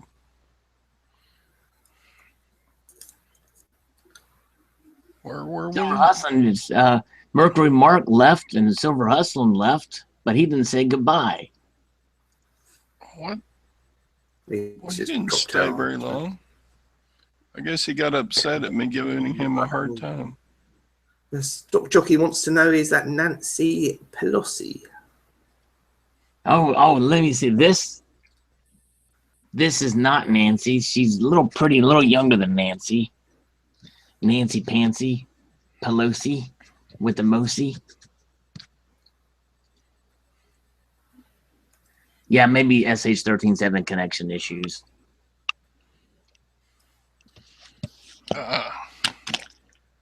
Yes, you me that as that. Used. This is Nancy Pelosi.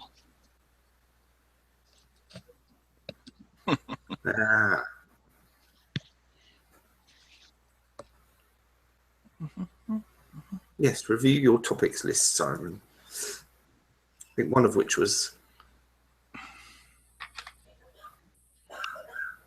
No, I didn't see that about the old school Libertad capsule. Yeah, I didn't either. That would be cool to have a Libertad capsule for the old school. Well, the ones I buy seem to fit them. Oh, yeah? Somebody posted a video, and was it you or someone else in the community about, no, it was Part-Time Preppers, a place he gets good deals and nice variety of capsules. Yes, it was Part-Time Preppers. I remember seeing that. It's just that they're thicker, aren't they? I think they're like lighthouse capsules that I buy are the right diameter, but they're just because of the way they go together, they still fit in them.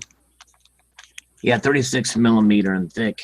Let me see if I can do a comparative study for you real quick. Proper capsules.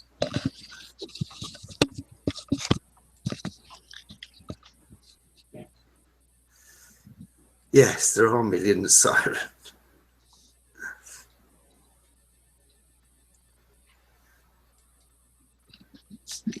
Somewhat noticeable there, but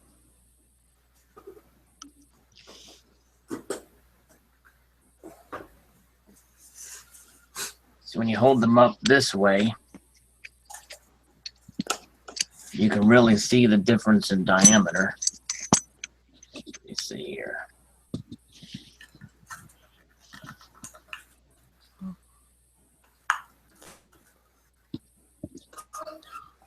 And then the thickness.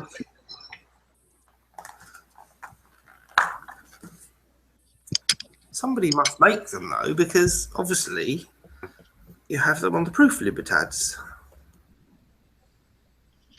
Oh yeah, right. Yeah, well, and that may have been the mint itself. And those, I don't think you can just screw off, or they're like glued, aren't they? I don't know. I haven't looked. They don't come off. Ah, there's another. Yeah, what other coins were? One of the Canadian ones are hermetically sealed. This one does seem to come apart, Siren. I can get my nail in it. Yeah, I won't take it apart, but yeah, you can see I've started pulling it apart. But yep, they'll crack, as Silver Siren says.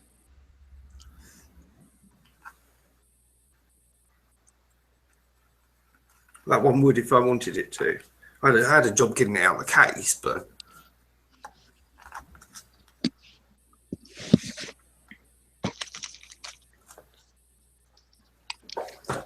yeah, I'm trying to think which of the Canadian ones are hermetically sealed. Was it? Perhaps it was these. Can't remember now.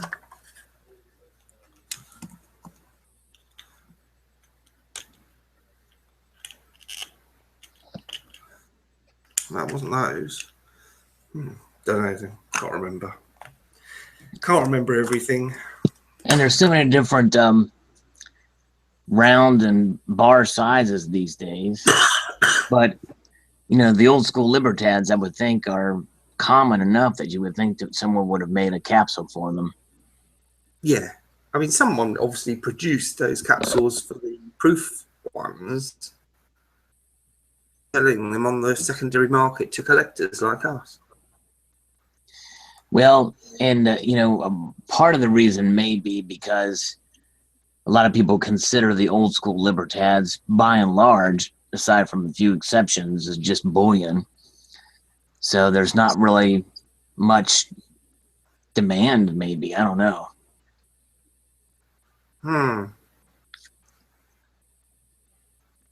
Considering that they were minted in the, by and large, in the 80s is where the most of them were made.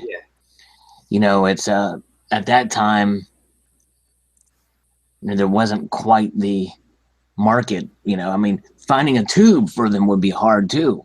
I'd love to find a tube for 36 millimeter silver siren, I think said. That's the diameter of them. Yeah. Where can you find a 36 millimeter tube? I think I'd be more interested in that. That and the rash that's on Silverhair's arm. Oh, never mind. That's just his hand. Oops, sorry.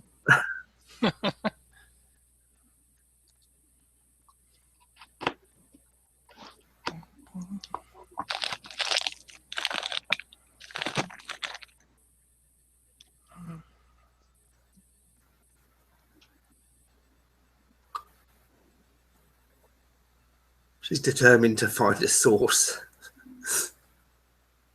Yeah. Maybe there's some place, maybe airtights.com. Honestly, I don't really get airtights or encapsulate many of my pieces are not really. So I think I'd be more interested in a tube. So if you're doing your QSBs, they may have gaskets for them and then have a regular size capsule, but you might try QSB. The other option would be for the 1.5 ounce coins like this. When they're open. Or, of course, you could just stop buying Libertads and then you wouldn't have that worry. Yeah, just don't buy them any. There you go. That's the ultimate solution. Because see, if I would have had this in a capsule, this coin that you see before your very eyes here, if I would have had this in a capsule, then this would not have happened. You probably can't see it, but I was playing around with this and flipped it, and it got a little ding there, Right. and then it hit the corner of my, and I was like, I didn't cuss, but I almost swore. I hated Did you that. say, oh, damn? I said, dang it. I said, you son of a motherless goat in heat. Yeah. So now this is just bullion. I might melt this sucker down. I don't know. Or just play with it. I overpaid for this particular piece too. I felt pity on the local coin shop guy who sold it to me, so I bought it. Well, there you go. Sal McGee in the outside chat says Monarch Precious Metals have tubes for old school Libertads. Oh, really? Oh, great. That's awesome. Let's see here. Opening up link, monarchpreciousmetals.com/supplies, 37 millimeter. Okay. $249 for check, $259 for credit card. Nice.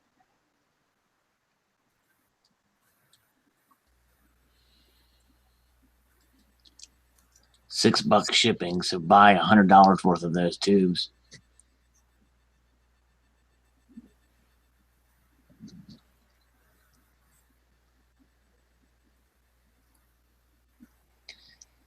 Good find, whoever the person was in the outside chat. That was McGee, I think.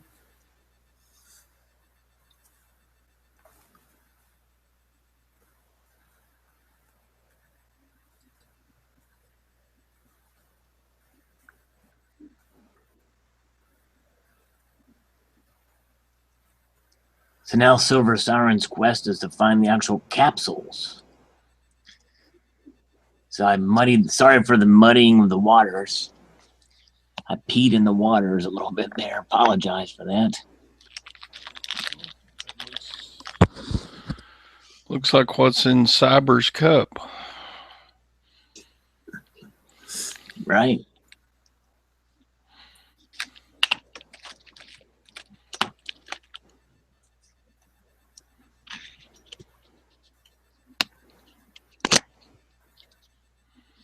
My cup is empty now. Don't worry.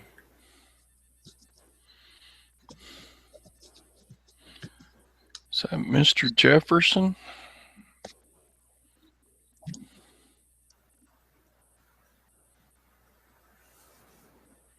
Yes, there are some old school rare Libertads. And I don't know a whole lot about them, but I think there's small date or like a 91 small date or something. Yeah. Or the way the Plata Pure is written on there is different, like a wider font. It is.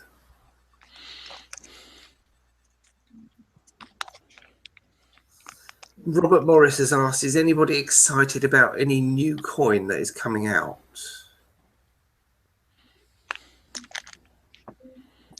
Well,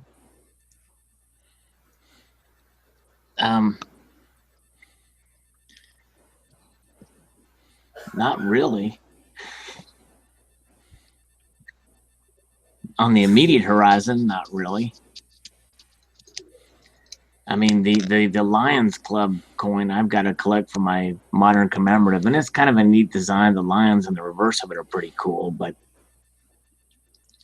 I don't know if I'm going to get that gold coin I was talking about, the 225th anniversary gold coin. That's going to be a very pricey, and I'm not a huge fan of the design and the obverse. I guess we'll see what it looks like when it comes out, but. How about you, CCT?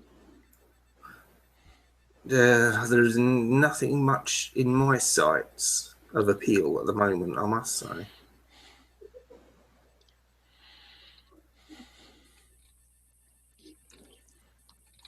Silver Siren just posted a link here to a 1 ounce Canadian silver maple leaf that is sold for $18.99. 6 of them have sold, and it looks like it's fake. Oh, really? It looks as fake as a fakety fake. And this, I can't scroll down to see it. And this, when I hyperlink and within this apparatus, it does not allow me to expand or scroll or anything, so I can't see anything. God, look at her nose. Her nose is awful, and her chin. And they don't. Let me open kind of a 100% biscuit in a different browser here. Yeah, 100% fake. That person should be reported to the FBI. Yeah, and they've got a score of over 1,000. Due to the volatility of the silver market, I cannot accept returns. Wow. Well, that's very nice of him. I'm just looking to see what else they've got for sale. They've got Prospectors, 1901 Morgan. Okay, that's $13 for a Kennedy $half. I'm having a laugh. AK Coin Enterprises. He should know better than this. Zero negative. This guy, wow. CK. Kansas City, I assume. He's out of Kansas City. He's got a 1908 French. That looks fake as well. Yeah, that 1908 French. Yeah, that does. The toning's all wrong, isn't it? Yeah. And if you look on the back of it, up at the top, the wear point by at the top, that looks wrong as well. But yeah, well, actually, the whole thing looks wrong.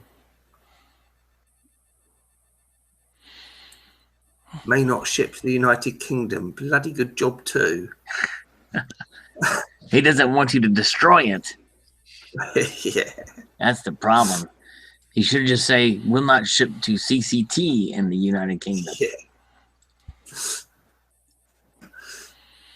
I see this with a lot of the fake silver sellers. They try and sneak the fakes in with real coins. Right. That's how they do it. No, I'm sure. I mean, come on. I'm sure And the people that bought those maples, they probably will be clueless for years. Yep, absolutely. That's the sad part, is he'll get away with it. I'm gonna look at this Real, this Corollas third Real. Something tells me that's fake too. Well, 2 Real. yeah, do me a favor, numismatist. Go and report that seller. Yeah, report that son of a biscuit. Man, I come on and the first thing I hear is nasty language. Word, what's up? I'm here to shatter your dreams, my friend. Man, I've had some restless nights this week there, Sal. Oh, no, I'm totally teasing you. You know, it's I'm remiss because after I saw an article in Coin News about the sales figures, and they didn't even really mention about the numbers. In fact, that it was the on par for being one of the lowest mintage or lowest sales figures for those modern uncirculated golds. And I looked, and I should have bought the uncirculated half because that is like way lower. Yeah, I know, man. There is nothing more. I don't know if any of you guys work in a place where you can send all email, to a bunch of people, and then right when you hit send, you realize you had some bad typo. Yeah. That's how I felt, man. I was just so happy that coin turned out to be such a low mintage, and I make the video and I'm feeling like I'm king. And then after about 300 people viewed it, you came on and kicked me right between the huevos to let me know I was wrong. No, it's all good, my friend. I mean, it's you still got it. You still have a winner there, I think. And in fact, this is mine. I haven't even unboxed it yet. I'm waiting for another order to come in, and then I'm going to do my video on it. But the thing is it was so close with this. It was, yeah. And a lot must have sold because I'm looking at the sales figures from the previous week. They were like 300 and some odd, whatever. Yeah. There must have been. So other people got wind of it, and boom, they took off. So yeah, probably some idiot made a video telling people to watch the U.S. Mint at the end of the year, and you can pick up some winners. Right? Yeah. That was you, probably. Yeah, that was, yeah. Yep.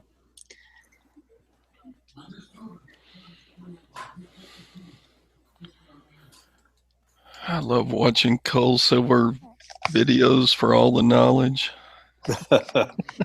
Hey, man, Google makes us all brilliant. I'm telling you. Fake news. That's right. Yeah, don't quiz me live on anything. What year was the Marine Corps founded? 1775. November there you go. 10th. You got one right. I knew it. Yep. I'm stopping one in a row.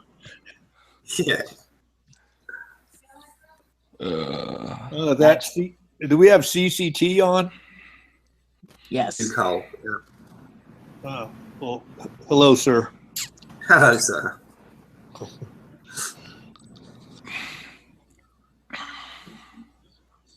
Yeah, Simon said just type fast. Well, I couldn't type fast all the time. I've got a hole in my backside. What? I think everybody has that problem, don't they? we better. We're in serious trouble. Oh, dear. The faster I type, the more typos I make. It's dreadful. I never thought the problem I was having with my typing was because I had a hole in my backside, though. That is a strange. That's an odd connection, isn't it? Yes, it is an odd connection. Well, then that damn text or talking text, talking type, that stuff will really get you in trouble. Yeah. Know it, right? Yep. It sure will. I've sent some text to people and I wear glasses, so half the time I can't even read the text, so I use talking text. Shit, and then I find out later what I've said to somebody. Oh my God. I know, right? I've seen these image screenshots of autocorrect on just regular text that autocorrect, and boy, there's some pretty funny ones that people send out.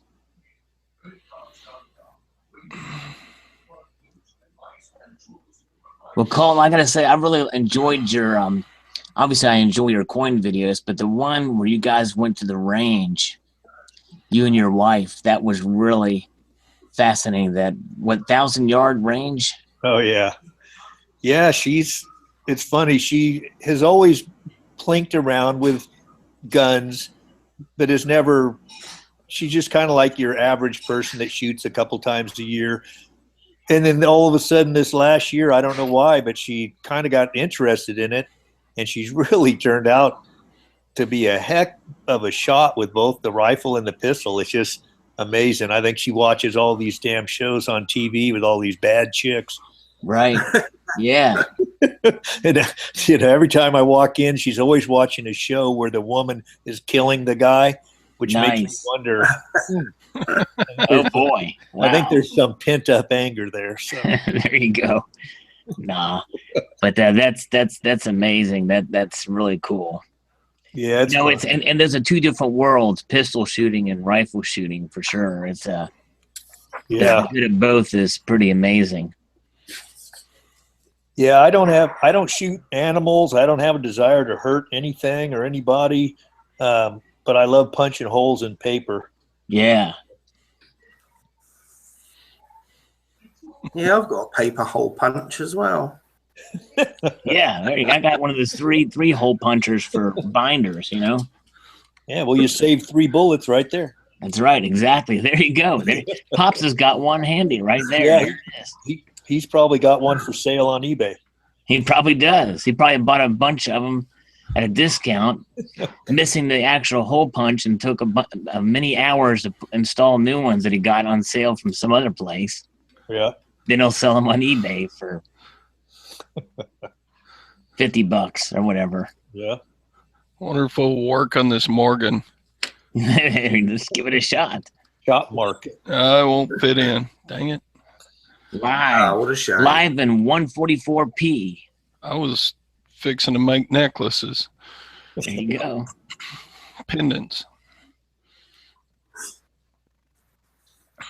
Silver Siren won some Silver Eagles and some anniversary Krugerrands. Not much, just a few. And I want low premium silver. Yeah, so what's any word on when Modern Coin Mart or government's going to get the silver Krugerrands in? I don't know. Aren't they coming out with a 5 or 7 coin gold proof set or something? I think they have that now, and I think it's gold. Yeah. The 1967 to 2017 issue. Oh, yeah. Yeah, I just got my first Krugerrand ever. I've never owned one before, and I bought one. Of course, I made a video on everything. The last month, I've made a ton of videos because I've been at home a lot and bored. So, yeah. Cool. Krugerrands the first gold bullion you could buy. They are. Yeah. Started in 1967. Yeah. And I think the Royal Canadian Mint was next, I believe, with their and that was in 79. Yeah. And I think because of apartheid, a lot of big places wouldn't do business with South Africa. Right. They're sitting there on 80% of the world's gold, and they got smart, and they ended up just making a non-denomination gold coin, and so it began. And it did. And the rest is history. Yep. Wasn't that part of the premise of the James Bond Goldfinger movie? I don't know. Krugerrands? Bugs. I don't know. I don't have access to Google now. I don't know. Here, let me look it up. Let's see. Okay. Silver Siren says she's wanted a platinum Krugerrand for ages. Do they make platinum Krugerrands? I don't think they do. Yeah, not that I know of. Yeah. So that would make it quite valuable. Yeah. That and a 64 piece dollar, and you're set. There you go. Exactly. Oh, it's on the list. I said it must be on a list of what dream coins that she'd like to have. Oh, okay. No, she's saying no. 2017, no. First ever. Oh, they're going to have one in 2017. Ah. They're releasing one. Nice. A platinum Krugerrand, just like the Philharmonics. They have released those in 2016, a platinum Philharmonic, which, by the way, should be the same diameter as the gold, which is the same diameter as the silver, which is kind of unique. Yeah, I'm not a big fan of their thin, larger diameter coin. I'm not either, really, except for the Queen's Beast quarter ounces. I kind of like those a little bit thinner to see that design, and it's not too thin, you know what I mean? Right.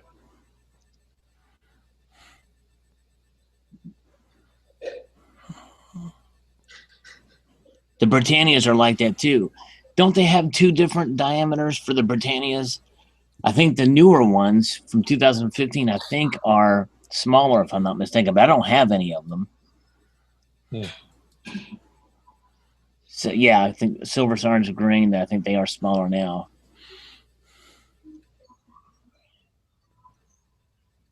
But years ago, they were the same diameter. Yeah. Anything that gets milk on it, I mean, to be honest, I pretty much have stopped purchasing the various things that have been problematic. Smart move. With There's nothing worse than going to a coin store, turning in a sealed tube that you've kept, never even opened. And you open it up to sell it, and you pour it out, and it looks horrific. Right. Because then they are going to try to bink you on that. Yep. Yeah, and it's kind of a, it's a problem, but I guess from what I understand, the Royal Canadian Mint has done a study on milk spots and have not been able to find a cost-effective way to get rid of them or to prevent them in the process for their bullion coins. Right. And I guess really, I mean, you think about it, the Britannias have the same problem. For some reason, the American Silver Eagles have them much less. So they're doing something right. You would think in their study maybe they would have talked to. Yeah. But the thing is it must be because they are higher purity silver. They're 4.9s silver. Yeah, I have no idea what the cause is, and really on a bullion coin, I mean, it should be completely irrelevant if it totally milks over on a bullion coin. But the modern stacker of today, they have an expectation that a bullion coin should be, like a proof or an uncirculated coin, and that wasn't the intent. No. But that's the way it's became.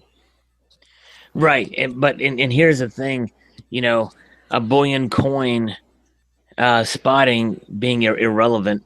I would agree with that if what Silver Siren says, if you're paying the generic price, but if you're paying a premium, it matters a lot. And most of the coins that are being sold, the bullion coins, are sold at a premium. And so if you get, let's say you buy a 2017 Canadian Maple Leaf, and a half year from now it spots, and you basically have lost your premium, your resale on it. Right. And that's, like I said, due to the new, generation of stackers that have started since 2010. The premiums have just gotten stupid because we'll pay it. Right. Yeah. Right. Yep.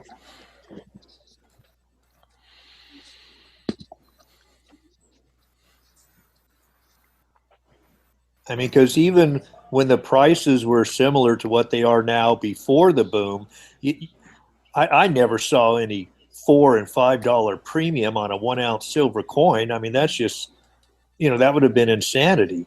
And that's commonplace now. Well, I remember back in the 90s when silver was trading for about $5 an ounce, and we didn't have, APMEX online or any of these online dealers. The only place you can get silver outside of your local coin shop is from mail order companies. I remember seeing on gun magazines, for instance, Silver Eagle ads for $10, $9 for a Silver Eagle that was at $5 spot. Yeah.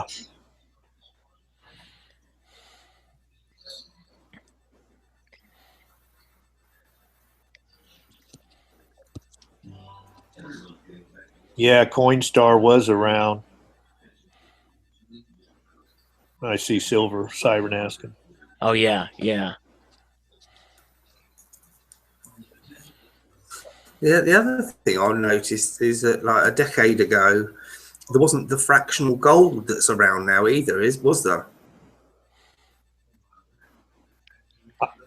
Well, yeah, a decade ago I wasn't playing in gold, but I don't seem to recall it. Well, you think about it this way. It was 9 years ago that the Buffaloes, the Buffaloes came out in fractionals for 1 year.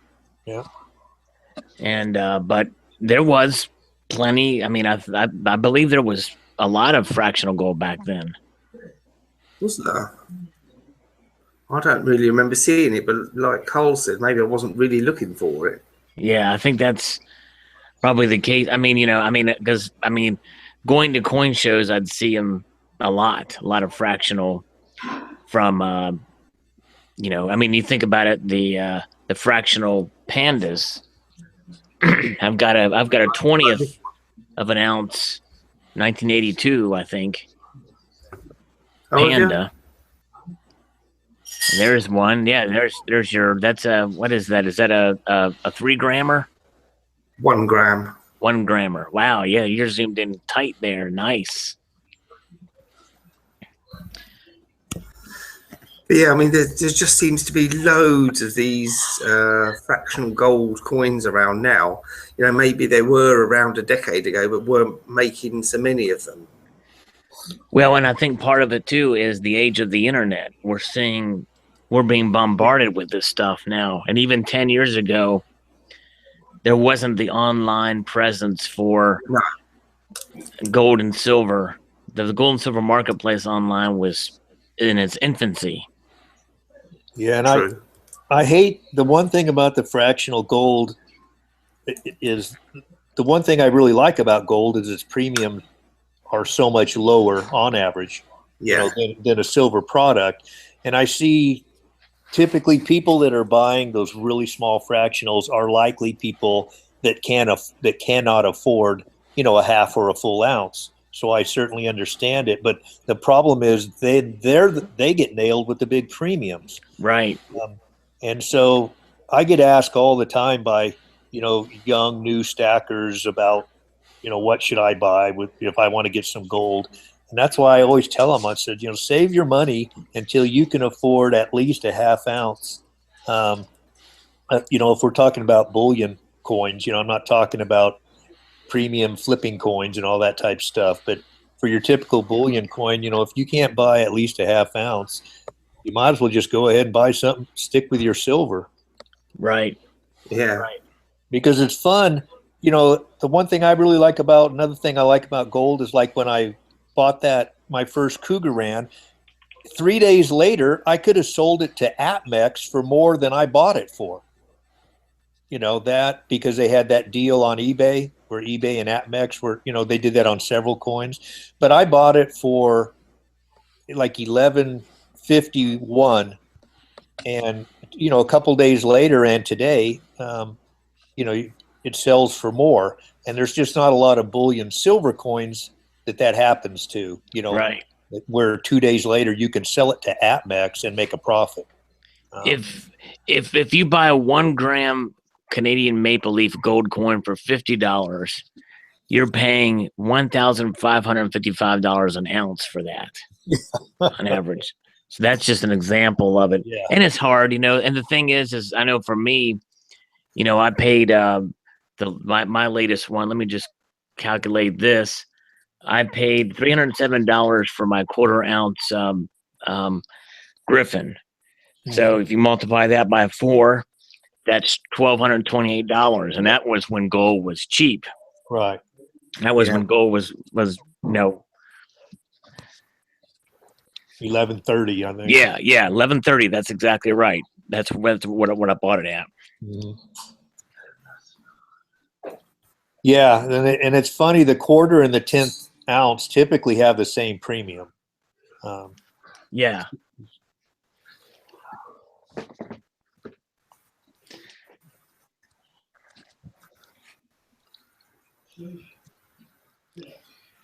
Well, lady and gentlemeisters, I'm going to have to bolt out of here. You know what I'm saying?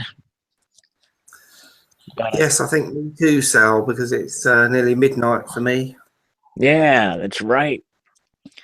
Well, thank you again, and I hope you all have a wonderful rest of your weekend, and stay safe out there. And by that, I'm plugging my last video I just posted, but you can edit that out, Silver Siren. I just all right, have a good one, Sal. All right, take care, Seattle. Take it squeezy. Y'all have a wonderful rest of the weekend, and good seeing you all. Adios. Adios. Well, what are you doing over there, CCT?